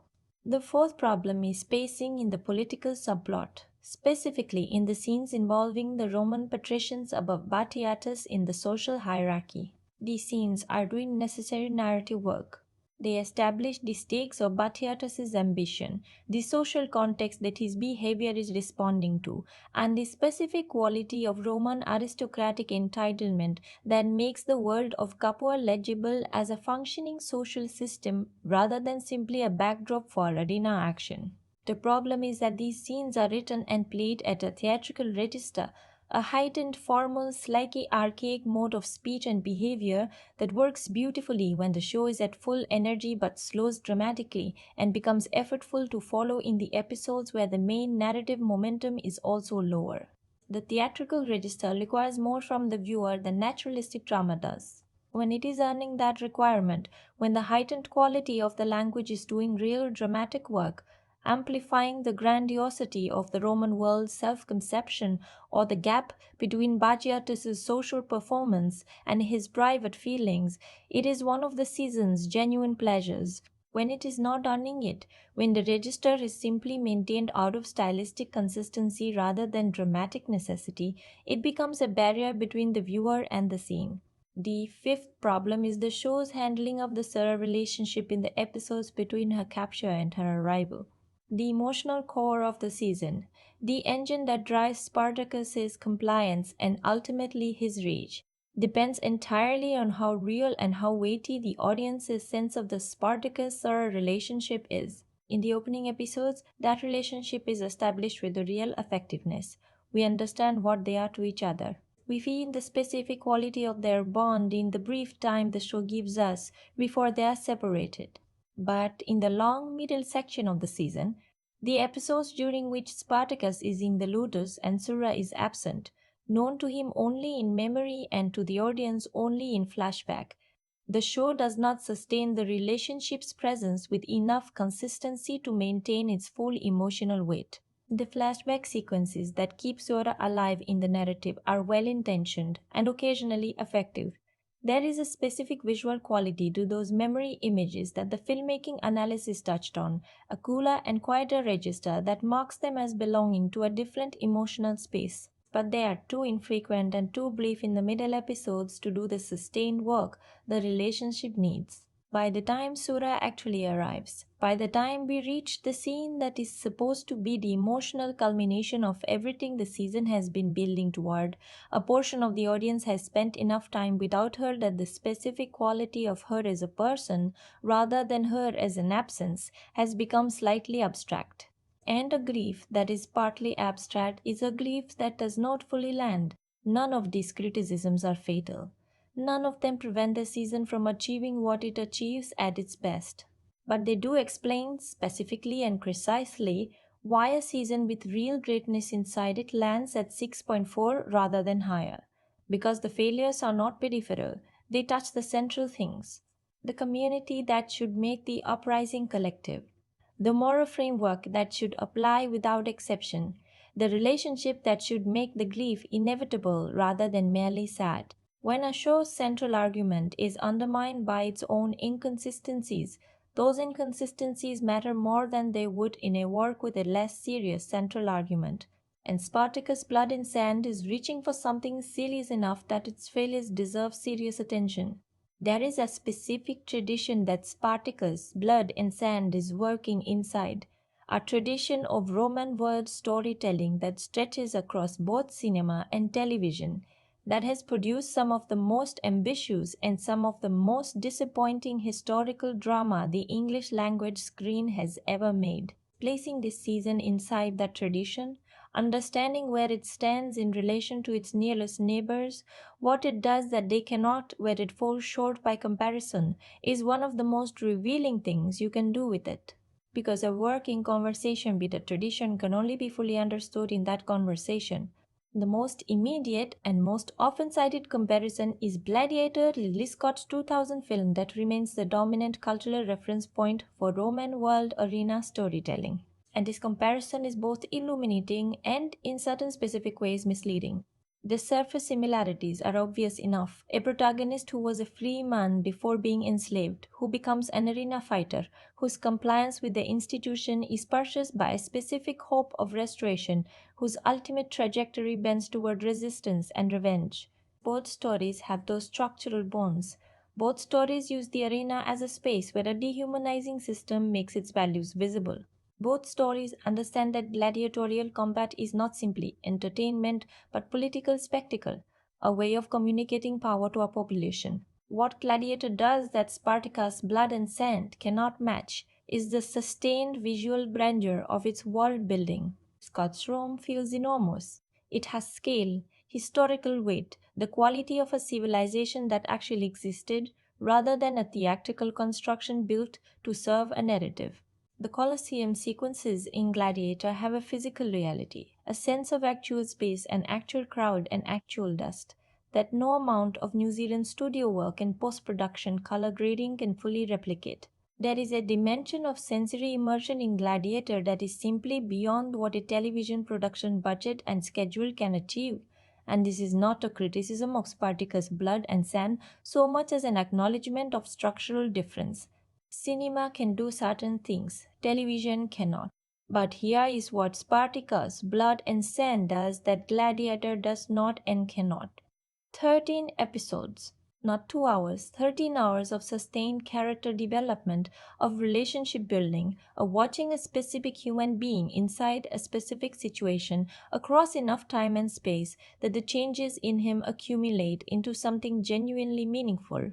Maximus in Gladiator is a great character, iconic, beautifully performed, emotionally compelling within the compressed time that cinema allows. But we do not know him the way we know Spartacus across this season. We do not know the specific texture of his daily existence in the institution, the specific relationships he forms, and the specific ways those relationships evolve, the specific quality of his grief across weeks and months, rather than the concentrated emotional arc that a 2-hour film can sustain. Television's great advantage over cinema in this kind of story is time, and Spartacus' Blood and Sand, in its best episodes, uses that time well. The second comparison that matters is HBO's Rome, which ran for 2 seasons between 2005 and 2007, and represents perhaps the most sophisticated attempt at Roman world television drama that English language production has so far achieved.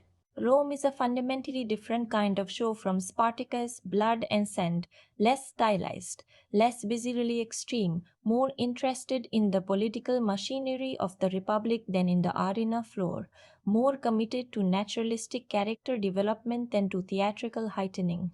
It is also frankly a more consistently excellent piece of television. The writing in Rome is more disciplined, the character work broader and more evenly sustained across a larger ensemble, the historical texture richer and more carefully observed. But Rome and Spartacus, Blood and Sand, are not simply competing on the same ground. They are telling different kinds of stories about the same civilization. Rome is interested in power at the top of the hierarchy, in the senators and generals and political operators whose decisions shape the republic. Spartacus is interested in power at the bottom, in what the machinery of Roman civilization looks like and feels like from the position of the people it is designed to consume. These are complementary perspectives rather than competing ones. And the perspective that Spartacus, Blood and Sand occupies, the view from inside the ludus, from the position of the enslaved, from the experience of people the historical record barely preserved, is the one that Rome, for all its excellence, does not attempt. If you loved Rome and have not watched Spartacus, Blood and Sand, the recommendation is straightforward. Adjust your expectations for the visual style and the theatrical register. Be patient through the first 3 episodes while the show finds its feet, and pay attention to the performance at its center. You will not get the same political sophistication you got from Rome, but you will get something Rome does not offer: a sustained, serious attempt to inhabit the experience of a person at the absolute bottom of Roman civilization, and an emotional argument about what that experience does to a human being that the more elevated perspective of Rome never reaches for. The third comparison worth making is Spartacus itself in a different form. The 1960 Stanley Kubrick film of the same name, with Kirk Douglas in the title role. The Kubrick film is a Hollywood epic in the full classic sense: wide scope, enormous production scale, a cast of genuine Hollywood legends including Laurence Olivier as Crassus and Peter Ustinov in an Oscar-winning supporting role. It is a magnificent piece of old Hollywood craft. It is also, by the standards of what the 2010 television series was attempting, relatively restrained in its emotional interior. The Kubrick film is interested in Spartacus as a symbol, as an embodiment of the human desire for freedom, as a figure of historical and political significance. It is less interested in Spartacus as a specific individual person with a specific interior life and a specific quality of grief. Here is what the 2010 series does, that the Kubrick film does not. It keeps asking what it cost. The Kubrick film allows Spartacus to be heroic in ways that feel clean and earned, and ultimately redemptive, even in defeat. The 2010 series does not allow that cleanness. It keeps the cost visible at every stage. It refuses to let the heroism exist separately from the devastation that makes it necessary. Whether you prefer the epic grandeur of the Kubrick approach or the raw or more uncomfortable intimacy of the Day Night approach is genuinely a matter of taste. But they are doing fundamentally different things with the same historical figure, and understanding that difference clarifies what the 2010 season is specifically reaching for. For viewing recommendations, if you loved this season, if the emotional core of Spartacus, Blood and Sand reached you, and you want more of that specific experience of historical drama that uses its setting as a lens for examining the experience of dispossession and resistance, watch Rome next, both seasons. Then go back to the Kubrick Spartacus and watch it with fresh eyes, with the knowledge of what the Day Night series attempted, and see how the two approaches illuminate each other by contrast. If you did not connect with Spartacus, Blood and Sand, if the visual style was too much, or the theatrical register kept you at a distance, or the pacing in the middle of the season lost you, try Rome instead. It is a more disciplined, more immediately accessible version of Roman world television drama. And if you connected with the historical setting but wanted a more cinematic experience than television could offer, Gladiator is the obvious next step, watched with the specific appreciation for what the compressed 2-hour form sacrifices in depth in order to achieve in grandeur. What Spartacus, Blood and Sand occupies in the landscape of its nearest comparisons is a specific and genuinely interesting position. It is not the most accomplished entry in the Roman world drama tradition, but it is the one most committed to the perspective of the person at the bottom, most committed to the interior experience of dispossession rather than the exterior drama of power. And that commitment, even imperfectly realized, even undermined by the inconsistencies we examine in the criticism layer, gives it a specific value that the other works in this tradition do not replicate. It is filling a space that was genuinely empty before it arrived. And that matters. January 2010. Hold that date for a moment and think about what was happening in the cultural and industrial landscape of television at precisely that moment. Because the specific word Spartacus, blood, and sand arrived into shaped almost everything about how it was received, why it generated the reactions it did, and what it means in retrospect that it existed when and where it did. Television in January 2010 was at a specific and genuinely fascinating inflection point. The prestige television era had been underway for roughly a decade.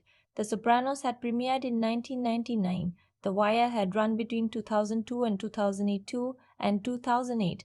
Deadwood had demonstrated between 2004 and 2006 that historical drama could function as genuinely literary art, and the cultural consensus around what television was capable of as a storytelling medium had shifted permanently. The argument that television was inherently a lesser form than cinema, inherently more commercial and less artistically serious, had been comprehensively defeated by a generation of HBO programming that operated at a level of ambition and execution that challenged comparison with anything the cinema of the same period was producing. But here is what that shift created that is directly relevant to understanding Spartacus, blood and sand. It created a hierarchy, a prestige tier, a set of expectations about what serious, ambitious adult television drama looked and felt like, stylistically, tonally, narratively. And the shows that defined those expectations, The Sopranos, The Wire, Mad Men, which had just completed its third season at the end of 2009, had a specific aesthetic. Naturalistic, restrained, psychologically complex in ways that reveal themselves slowly, visually understated in relation to their emotional content. The style served the story by getting out of the story's way. Into that landscape came Spartacus, Blood and Sand, a show that did the exact opposite of getting out of the story's way. A show whose style was as loud and as insistent and as physically overwhelming as anything that had ever aired on premium cable. A show that opened with slow motion arterial spray and theatrical combat sequences and a color palette that looked like nothing else in the prestige television conversation. And the critical response to that arrival tells you something important about the cultural moment, something about the relationship between aesthetic expectations and genuine aesthetic judgment, and how difficult it is to separate one from the other when a work arrives in a form that actively defies the dominant aesthetic of its era. The initial critical reception of Spartacus, Blood and Sand was, to put it plainly, poor, not universally. There were critics who saw immediately what the show was reaching for and gave it appropriate credit for the attempt, even when they had reservations about the execution. But the dominant critical response was dismissal. The show was categorized largely as exploitation entertainment, as spectacle without substance, as visual excess masquerading as drama, as an attempt to cash in on the commercial success of 300 without understanding what made 300 cinematically interesting. The critical vocabulary used to describe it, gratuitous, excessive, juvenile, prurient, was the vocabulary of a critical class applying standards developed from one aesthetic tradition to a work that was operating in a fundamentally different one. And the mismatch between the standard and the work it was being applied to produce judgments that were not wrong about what the show was doing, but were wrong about what the show was doing it for. Audiences responded differently, significantly differently. The viewership numbers for Spartacus, Blood and Sand told a story that the critical response did not, a story about a large and engaged audience that was finding in this show something they were not finding in the prestige television conversation of that moment. Not a substitute for the psychological sophistication of the prestige drama they also watched. Not a replacement for Mad Men or Breaking Bad or whatever else occupied the top of their personal quality ranking. Something complementary to those things, a different register of engagement. An experience that was visceral and immediate and emotionally direct in ways that the most acclaimed television of that moment was specifically not. What that audience divide reveals the gap between how critics initially received this show and how audiences actually engaged with it is something worth examining carefully rather than resolving too quickly. The easy interpretation is that audiences were simply drawn to the spectacle and critics were seeing past it, to the show's genuine limitations. That interpretation is not without merit. But the more interesting interpretation is that different audience members were using this show differently, that the intensity of the emotional engagement it generated, even in viewers who would not defend its aesthetic choices in critical terms, was pointing at something real in the work, something that the critical framework being applied to it was not equipped to see or credit. By the time the first season had concluded and the show's full narrative arc had been absorbed, a meaningful critical reassessment had begun. Not a reversal, the show's detractors did not largely become its defenders, but a complication.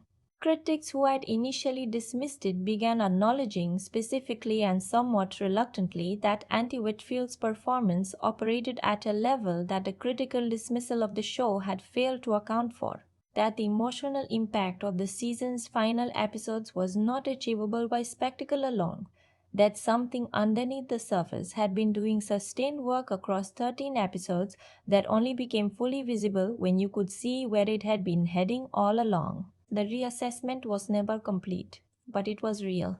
The awards landscape of the 2010 to 2011 television season was almost entirely occupied by the prestige tier that Spartacus, Blood and Sand was categorically excluded from.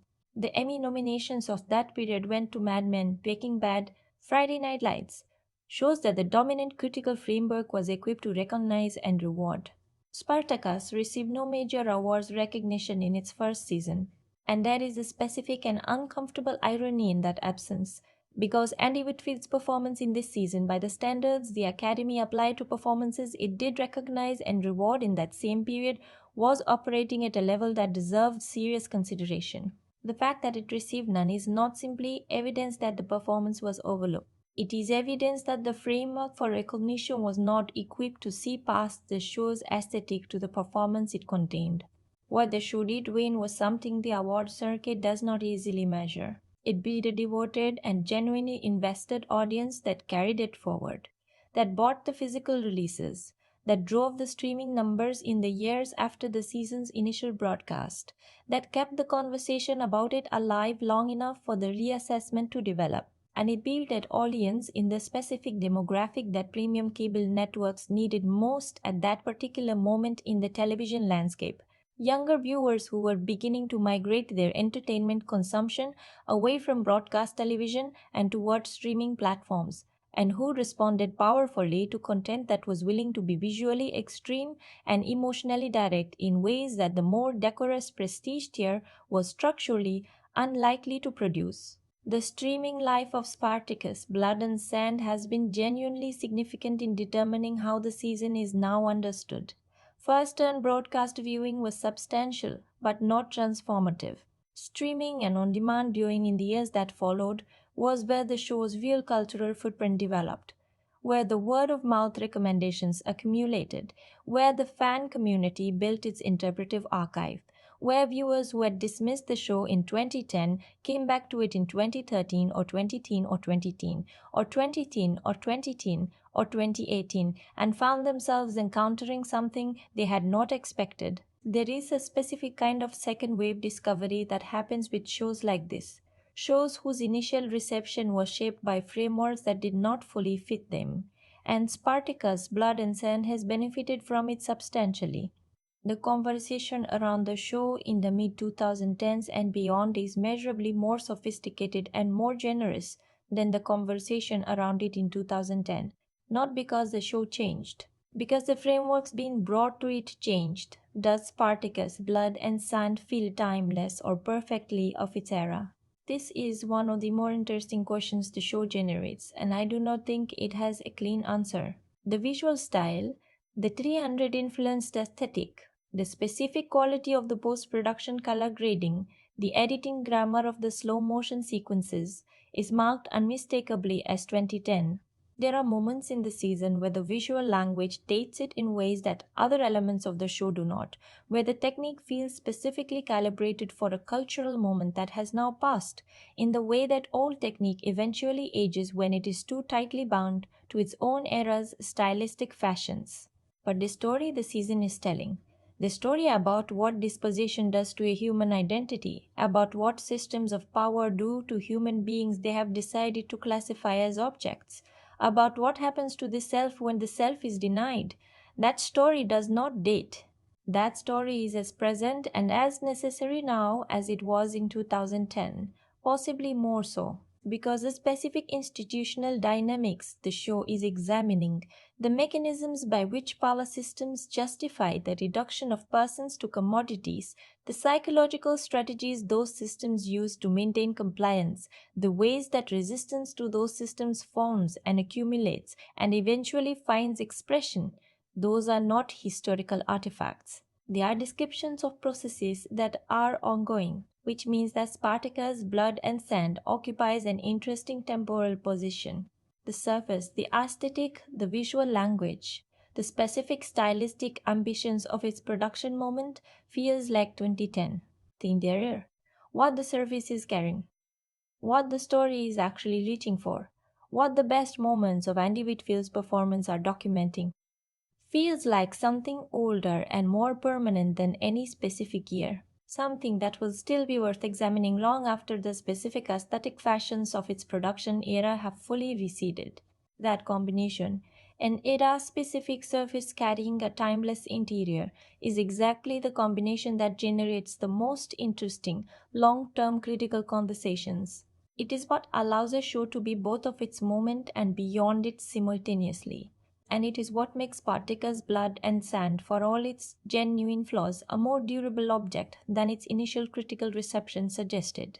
Now let's look at what the fan community built around it.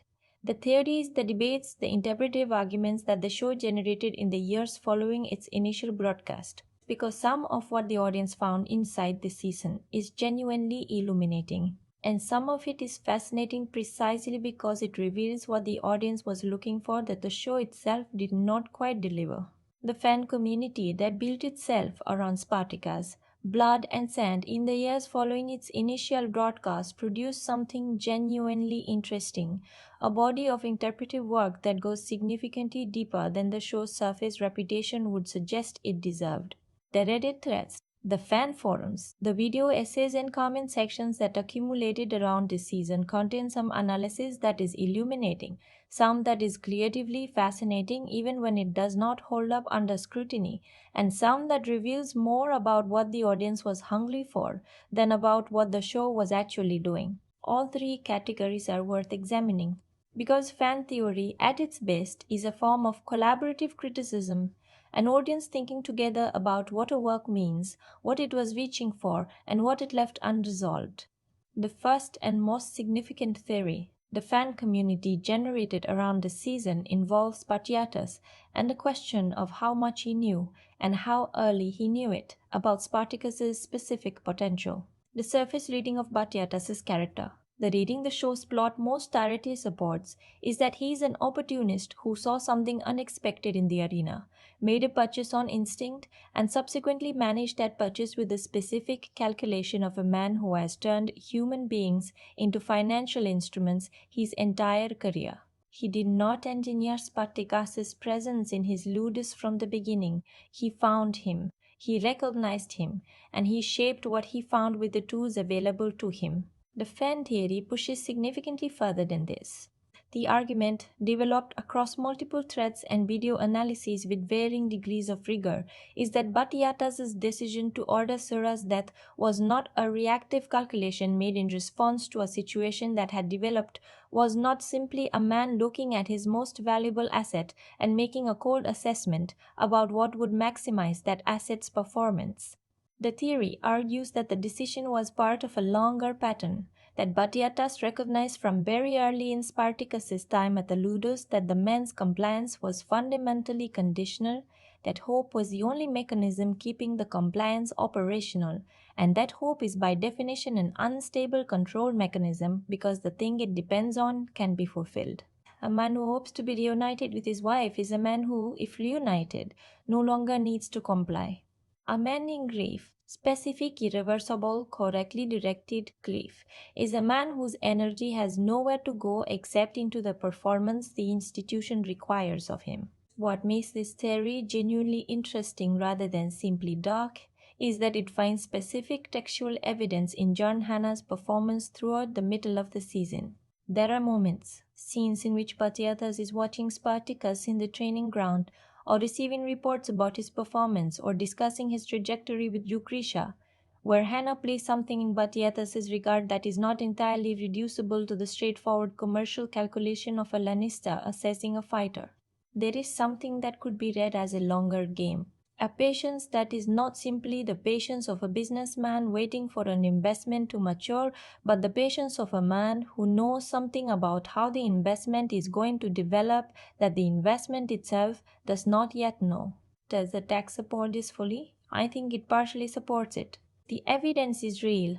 Those moments in Hannah's performance are there and they are doing something, but the theory extends further than the evidence can definitively follow. It requires Batiatas to have been more systematically calculating from earlier in the season than the writing explicitly establishes, which does not make the theory wrong. It makes it a creative extrapolation from genuine textual signals rather than a reading the text fully authorizes. The most honest assessment is that the theory is illuminating whether or not it is correct.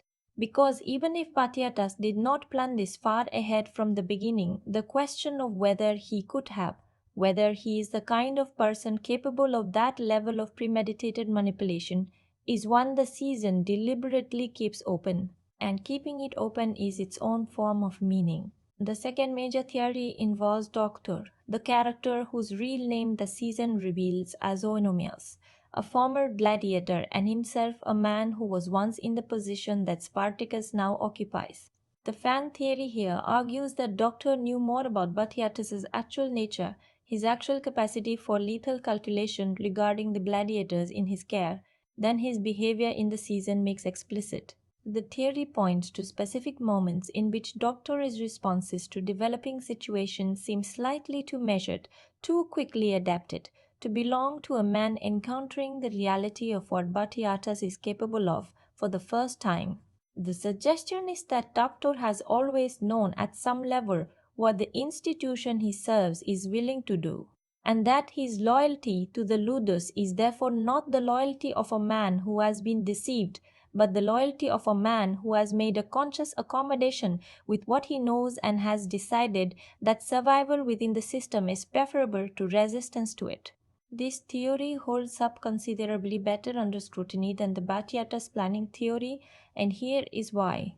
Everything we understand about Doctor's character, the specific quality of discipline he maintains, the way he enforces the ludus hierarchy without apparent emotional turmoil, the absence of visible conflict in his demeanor during the season's middle episodes when a man of genuine moral sensitivity would be showing more strain, is more consistent with a man who has long since made his peace with what he is part of than with a man in a state of ongoing innocent loyalty. Peter Mensah plays Doctor with the specific quality of controlled interiority, a sense of things known and contained rather than things simply not yet encountered that the theory correctly identifies. What the show does with that quality in later seasons confirms that this reading was always available in the text.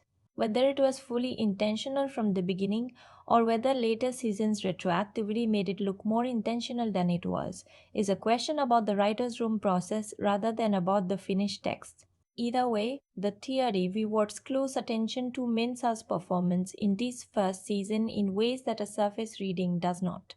The third theory is the one I find most creatively interesting, even though it is the least textually supported of the three. The theory that what Spartacus' Blood and Sand is presenting is not a realistic historical reconstruction but a mythological one. Not a story about what actually happened to a Thracian slave in 1st century BC Capua, but a story about how that slave became a legend, about the process by which historical memory transforms real events into something that carries more symbolic than documentary truth. The argument is that the show's visual hyperreality, the oversaturated color, the slow motion, the theatrical staging, the way the arena sequences look like something from a cultural memory rather than a visual record, is the show's way of signaling that it is operating at the level of myth rather than history. That the excess is the argument, that the world looks the way it looks because this is how the story of Spartacus has been remembered and retold across 2000 years, enlarged, intensified, elevated into something that feels more like legend than like life. This theory does not hold up as a complete account of the show's design intentions. There are too many scenes operating at a quieter, more intimate register for the mythological memory argument to function as a totalizing explanation of the visual approach.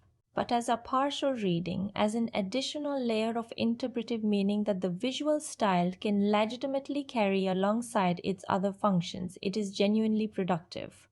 The arena sequences do feel like myth. They feel like the version of Spartacus that has been passing through 2000 years of cultural transmission. Stories told about stories, each retelling slightly larger than the last. And if that is partly what the visual design is doing, then the excess is not a problem to be explained away, but a feature to be understood. A formal argument about the nature of historical memory embedded in the way the show chooses to look. What the fan community collectively identified across all three of these major theoretical threads and the dozens of smaller ones that surround them is something worth naming clearly. The show generates theories because it leaves things open, because it creates characters whose interiority is suggested rather than fully explained, whose behavior carries implications that extend beyond what the text explicitly confirms, whose presence raises questions the plot does not settle. That openness is not always a strength. Sometimes what reads as productive ambiguity is simply underwriting, a character or situation that was not fully developed rather than deliberately left open for interpretation. But much of the ambiguity in this season is real ambiguity, intentional, placed there by a writing room that understood that the most interesting dramatic questions are the ones that do not fully resolve. The theory that the fan community has consistently failed to develop in interesting ways is the theory about Ilithia, which is, I think, revealing. Viva Bianca's character has the most aggressive narrative development of any of the show's secondary characters in the season's final arc, a development that arrives somewhat suddenly and without the groundwork that the character's earlier episodes would have needed to fully prepare it. The fan community's engagement with Ilithia tends to focus on what she does, rather than who she is, on plot mechanics rather than character psychology. And this is because the show did not give the character enough interior space in its early episodes to make the psychological questions about her as richly generative as the questions about Batiatas or Doctor. The fans work with what the show gave them, and what the show gave them with Ilithia in this first season was not quite enough to build on. What the fan discourse around this season collectively demonstrates, taken as a whole, is that Spartacus' Blood and Sand is a show that rewards the kind of attention it does not always appear to be soliciting. A show whose surface announces spectacle and delivers it, but whose interior rewards viewers who bring interpretive curiosity rather than simply kinetic appetite. The fans who stayed, who looked closer, who came back after first watches and found new things, they were not wrong too. There is more here than the surface suggests. The theories prove that, not by being right about every specific claim, but by being generative, by asking questions that the text can sustain and that repay the asking. And the questions that repay the asking most deeply are the ones about what is really underneath all of this. What the show is actually about at its most fundamental level. Not the plot, not the character psychology, the theme, the human truth the whole construction is ultimately in service of. That is exactly where we go now. What is Spartacus' Blood and Sand really about? Not what happens in it. We have covered that completely. Not how it was made, we have examined that in detail. Not what it does well and where it falls short, we have been honest about both. The deeper question, the one underneath everything, what is this story actually reaching toward at the level of human truth? What does it know about being alive that it is trying to give you? Because every story we're telling knows something, not a lesson. Lessons are for classrooms, and the best stories are not interested in teaching you anything so much as they are interested in making you feel something true, something that only lives in you, that the story finds and illuminates. And Spartacus, blood and sand, underneath all the spectacle and the theatrical excess and the arena blood and the slow motion and the political maneuvering, underneath all of it, knows something specific, something worth sitting with long after the season ends. Here it is. The thing this story is really about is what happens to your sense of yourself when the world decides you are not who you think you are. That sounds simple, put it that way, and it sounds almost too broad to mean anything specific. But sit with it for a moment and feel what it is actually describing. Because this is not an abstract philosophical question. This is one of the most common and most devastating experiences a human being can have, and it comes in many forms, none of which require an ancient Roman slave economy to be real. The world decides you are not who you think you are in many ways. Sometimes it is an institution, a workplace, a system, a structure of power that you move through every day that looks at you and categorizes you in ways that have nothing to do with who you actually are, that assigns you a role, a function, a value, and then relates to you exclusively through that assignment, as if the assignment exhausts the person, as if there is nothing left over once a category has been applied. Sometimes it is a social hierarchy, a class system, a racial hierarchy, a set of cultural assumptions about who matters and who does not, that performs the same reduction at a larger scale. And sometimes it is more personal than either of those things. Sometimes it is the people immediately around you deciding that what you are to them is the entirety of what you are, that their category for you is the true category, and that any self-definition you attempt that extends beyond what they need you to be is either irrelevant or threatening. Spartacus, Blood and Sand is a story about that experience taken to its absolute extreme. Slavery is the most complete institutional form of that reduction. The system in which the category assigned to you by power eliminates not just your social mobility or your economic opportunity, but your legal personhood. You are not classified as less important. You are classified as not a person at all, as property, as an instrument, as something whose inner life is literally not recognized by the legal and social structures surrounding it. And the question the show is asking, the real question, the one that makes it worth examining beyond its entertainment value, is what survives that? When everything external has been stripped, the name, the home, the freedom of movement, the legal standing, the social recognition, when all of the external markers of selfhood have been removed, what is left? Is there a self underneath all of those markers? Or are we only what our circumstances allow us to be? Are we only the identity that our social position makes possible? The show answers that question through Andy Whitfield's performance, more than through its dialogue or its plot. Because what Whitfield plays, the thing underneath the fury and the grief and the arena performance, and everything the institution tries to make Spartacus into, is a self that will not dissolve, not a heroic self, not an intact self, a damaged, grieving, perpetually threatened self that keeps existing despite every institutional effort to extinguish it. The moments in which that persistence is most visible are not the triumphant moments, not the victories in the arena, not the acts of resistance in the final episodes. They are the quiet moments. The moments in which a man who has been told by everything surrounding him that he is not a person simply continues to be one, continues to have an inner life, continues to love, to grieve, to remember, to hope, to feel the specific textures of his own experience with a vividness that the institution cannot eliminate no matter how completely it controls his external circumstances. That is the thing this story knows. The self is more stubborn than power expects. It survives in places power cannot reach. It continues in the body, in the memory, in the specific quality of attention a person brings to their own experience, even when that experience is defined by captivity and loss. and the institution that attempts to erase it, that needs the self to be irascible in order to function without constant moral crisis, is always at some level fighting a losing battle. Not because resistance is inevitable in the political sense, because selfhood is not a political condition, it is a human one, and human beings continue to be themselves even when every external condition argues against it.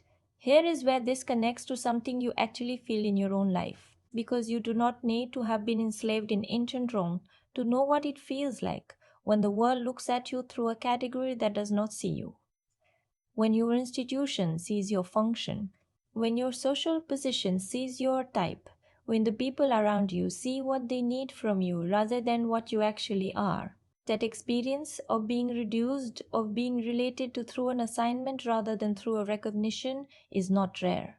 It is ordinary.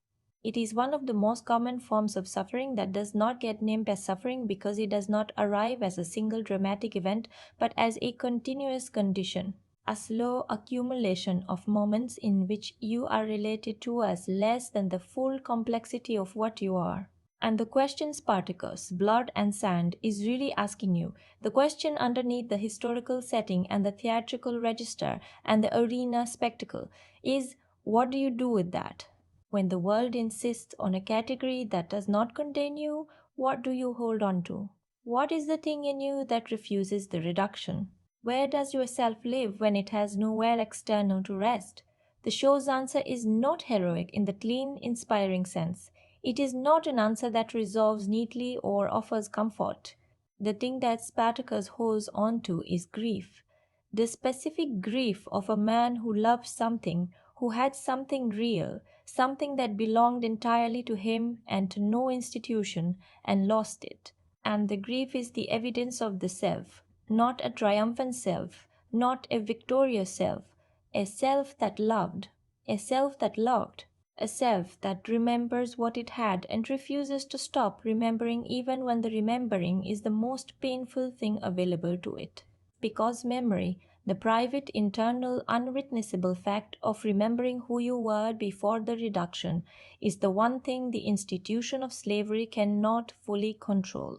It can take the name, it can take the freedom, it can take the relationships, the home, the legal standing, the future, but it cannot take the knowledge inside a person of what they were before, the knowledge of what was real, the refusal to accept the institution's category as the true one, and that refusal, quiet, internal, not heroic in any public sense, is the foundation of everything that follows. The uprising in the final episodes is not simply a military event or a dramatic plot development.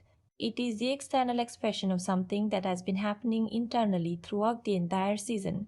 A self refusing its assigned category, a person insisting against every institutional argument to the contrary on the full complexity of their own humanity. The reason this resonates beyond the specific historical setting, the reason it connects to something you recognize, even if your own experience of reduction has been infinitely less extreme than what this story depicts, is that the underlying dynamic is universal. The specific form changes, the scale changes enormously, but the experience of being seen through a category rather than as yourself, and the specific quality of interior resistance that the most human part of you mounts against that reduction, is something that does not require ancient Rome to feel real. That is what Spartacus, blood and sand is carrying underneath everything else. That is the box inside the box. The grief and the love and the refusal. The specific human stubbornness of a self that will not dissolve no matter what is done to its external conditions. Not because stubbornness is heroic, but because it is human, and that is enough. Now, how did that story change the landscape it arrived into? What did it do to the genre it inhabited? What came after it that would not have existed in the same form without it? That is where we go next. The number is 6.4 out of 10. And I want to spend a moment with that number before I tell you who this season is for. Because a 6.4 is not a verdict that sits still. It is not a number that resolves into a simple recommendation or a simple dismissal. It is a number that holds two things in tension simultaneously and refuses to let either one win. A real admiration and real frustration, genuine achievement and genuine failure, A show that reaches for something significant and gets hold of it in its best episodes, in its best scenes, in its best performance, while also falling short of it in ways that are specific and honest and worth naming. What the 6.4 is not is indifference. Indifference would produce a 5. A 5 is a show that passed through you without leaving a mark. Spartacus, blood and sand left marks. The performance at its center left marks. The emotional logic of its final episodes left marks. The specific question it is asking about what survives when everything external has been stripped, about where the self lives when the world denies it, left marks. You do not give something a 6.4 out of boredom. You give it a 6.4 because it earned that complicated feeling honestly, because it made you care enough to be frustrated with it. And that, in its own way, is a form of respect. So, who should watch this season? Watch this if you are someone who can make the aesthetic adjustment. If you are willing to spend 2 or 3 episodes inside a visual register that is unlike anything else on television and to let that register become familiar before you judge it. If you are the kind of viewer who can feel the style working against you in some scenes and still stay patient for the scenes where it is working with you. Because those scenes exist, they are real and they are significant and they are worth the patience the early episodes require. Watch this if you are interested in performance above almost everything else. Because Andy Whitfield's work in this season is worth sitting with, regardless of how you feel about the show surrounding it. It is a genuinely rare thing. A lead television performance in a genre series that operates at the level of emotional truth that the most acclaimed prestige drama of its era was reaching for, and that achieves that level without the prestige framework to support it. That is not common. That is worth your time. Watch this if you are drawn to stories about dispossession and resistance, about what institutional power does to human beings, and what human beings find inside themselves when the institution has taken everything else.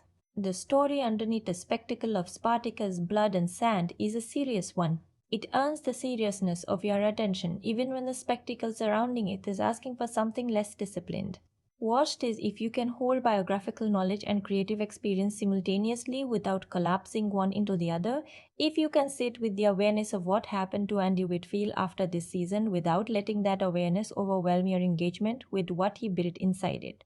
Both things deserve to be present. Both things are real. The watching is richer for holding them together. Who might not connect with this? If naturalistic drama is your primary home, if the aesthetic of The Wire or The Sopranos or early Mad Men is the register that feels most true to you, the register in which character psychology lands with the most force, the theatrical heightening of Spartacus, blood and sand may simply not be the mode in which you can receive what it is trying to give you. That is not a failure of your taste. It is a genuine incompatibility between a viewer's aesthetic home and a show's aesthetic register. Some incompatibilities are real and should be acknowledged rather than argued past. If pacing is something you feel acutely, if the middle sections of a season that are building more than they are delivering are difficult for you to sustain, the middle episodes of this season will likely test your patience in ways that the stronger episodes on either side of them do not fully compensate for. The season earns its ending, but the earning takes time that is not always comfortable. Where should you watch it? Streaming is the right home for this season. This is not a show that benefits from the social experience of cinema. It is a show that rewards careful, attentive, private viewing, the kind of viewing that allows you to pause, to return to scenes, to notice what is happening in the quiet moments that the spectacle does not announce. At home, with this space to watch it on your own terms, it will give you more than it gives you anywhere else. Should you own it? If the performance reaches you the way it reached me, if you find yourself in the season's final episodes understanding why Andy Whitfield's work here deserves to be returned to and held carefully, then yes, this is a season worth keeping, not for the spectacle which you will not need to revisit as frequently as the story, for the performance, for what Andy Whitfield built inside these 13 episodes, for the document it is as much as the drama it contains. One final line. Spartacus, Blood and Sand is a box that most people decide they know the contents of before they open it. The noise on the outside, the visual extreme, the theatrical excess, the reputation in either direction is loud enough that many viewers make their judgment at the surface and move on. What I am asking you to do, what this entire breakdown has been asking, is to open it, to look past the surface at what is inside. Because what is inside is a story about the stubbornness of the human self against the institutions that try to erase it. A story told by people who cared about it, performed by a man who gave it everything he had, and preserved completely in the medium that had the specific good fortune to be available when he was ready to give it. Every film is a box, and we opened this one together. Thank you, genuinely. If you stayed with this breakdown from the beginning, if you came in at layer 0 and made it all the way here, you spent real time with something today. Not just with Spartacus, Blood and Sand, but with the questions it raises. The questions about what stories we tell, how we tell them, who we tell them from the perspective of, and what the best performances in our most overlooked places deserve in terms of attention and recognition. I have something in today's breakdown shifted how you see this season, or gave language to something you already felt but had not quite articulated. That is what this channel exists to do. If this was your first time here at the Film Box, welcome. This is what we do. We go past the surface, we open the box, look at what is inside, turn it over in the light and talk about what it actually means. Every breakdown on this channel operates the same way. Not summaries, not recaps, not a list of plot points, real analysis. The kind that changes how you see a story even after you have already seen it.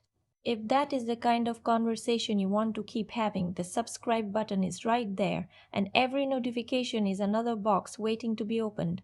If you have been here for a while, if you are a regular member of this community, thank you for continuing to show up. The conversations in the comment section of this channel are some of the most genuinely thoughtful film discussion happening anywhere on this platform.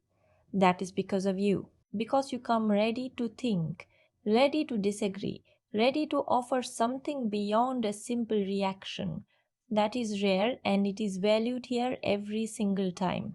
Like this video if today's breakdown gave you something, if it changed how you think about this season, or introduced you to Andy Whitfield's work for the first time, or simply confirmed something you had always suspected about what was underneath the spectacle. The like matters more than you might think. It is what tells the platform that this kind of deep, careful, genuinely analytical content deserves to reach more people, and it should reach more people. This kind of conversation should be easier to find than it currently is. Now, the comment section. Here is your question for today, and I want real answers, not quick ones. Think about it before you type. If you could choose one performance from a genre series, action, historical drama, fantasy, science fiction, anything that lives outside the conventional prestige tier, one performance that you believe deserves the same level of recognition and serious critical attention that the most celebrated prestige drama performances receive, what would it be? Who is the Andy Whitfield of your personal viewing history? Who gave everything to something that the critical framework of their moment was not equipped to see clearly? Tell me in the comments. I read everyone, and the best answers become part of the conversation this channel keeps building. Next time on the Film Box, we are opening a very different kind of box. A story that also operates at the edge of genre and seriousness, that also generated a divided critical reception, that also rewards the viewer who looks past the surface toward what the surface is carrying. I am not going to tell you what it is yet. What I will tell you is that it is a story about memory and time and the specific cruelty of wanting things back that cannot come back. And that the question it is asking connects to something in the Spartacus breakdown in a way that I think you will find genuinely surprising once you see it. Stay curious. Stay patient. Look closer than the surface. That is what film is for. Every film is a box, and we've only just started opening them. That's the Film Box. See you in the next one.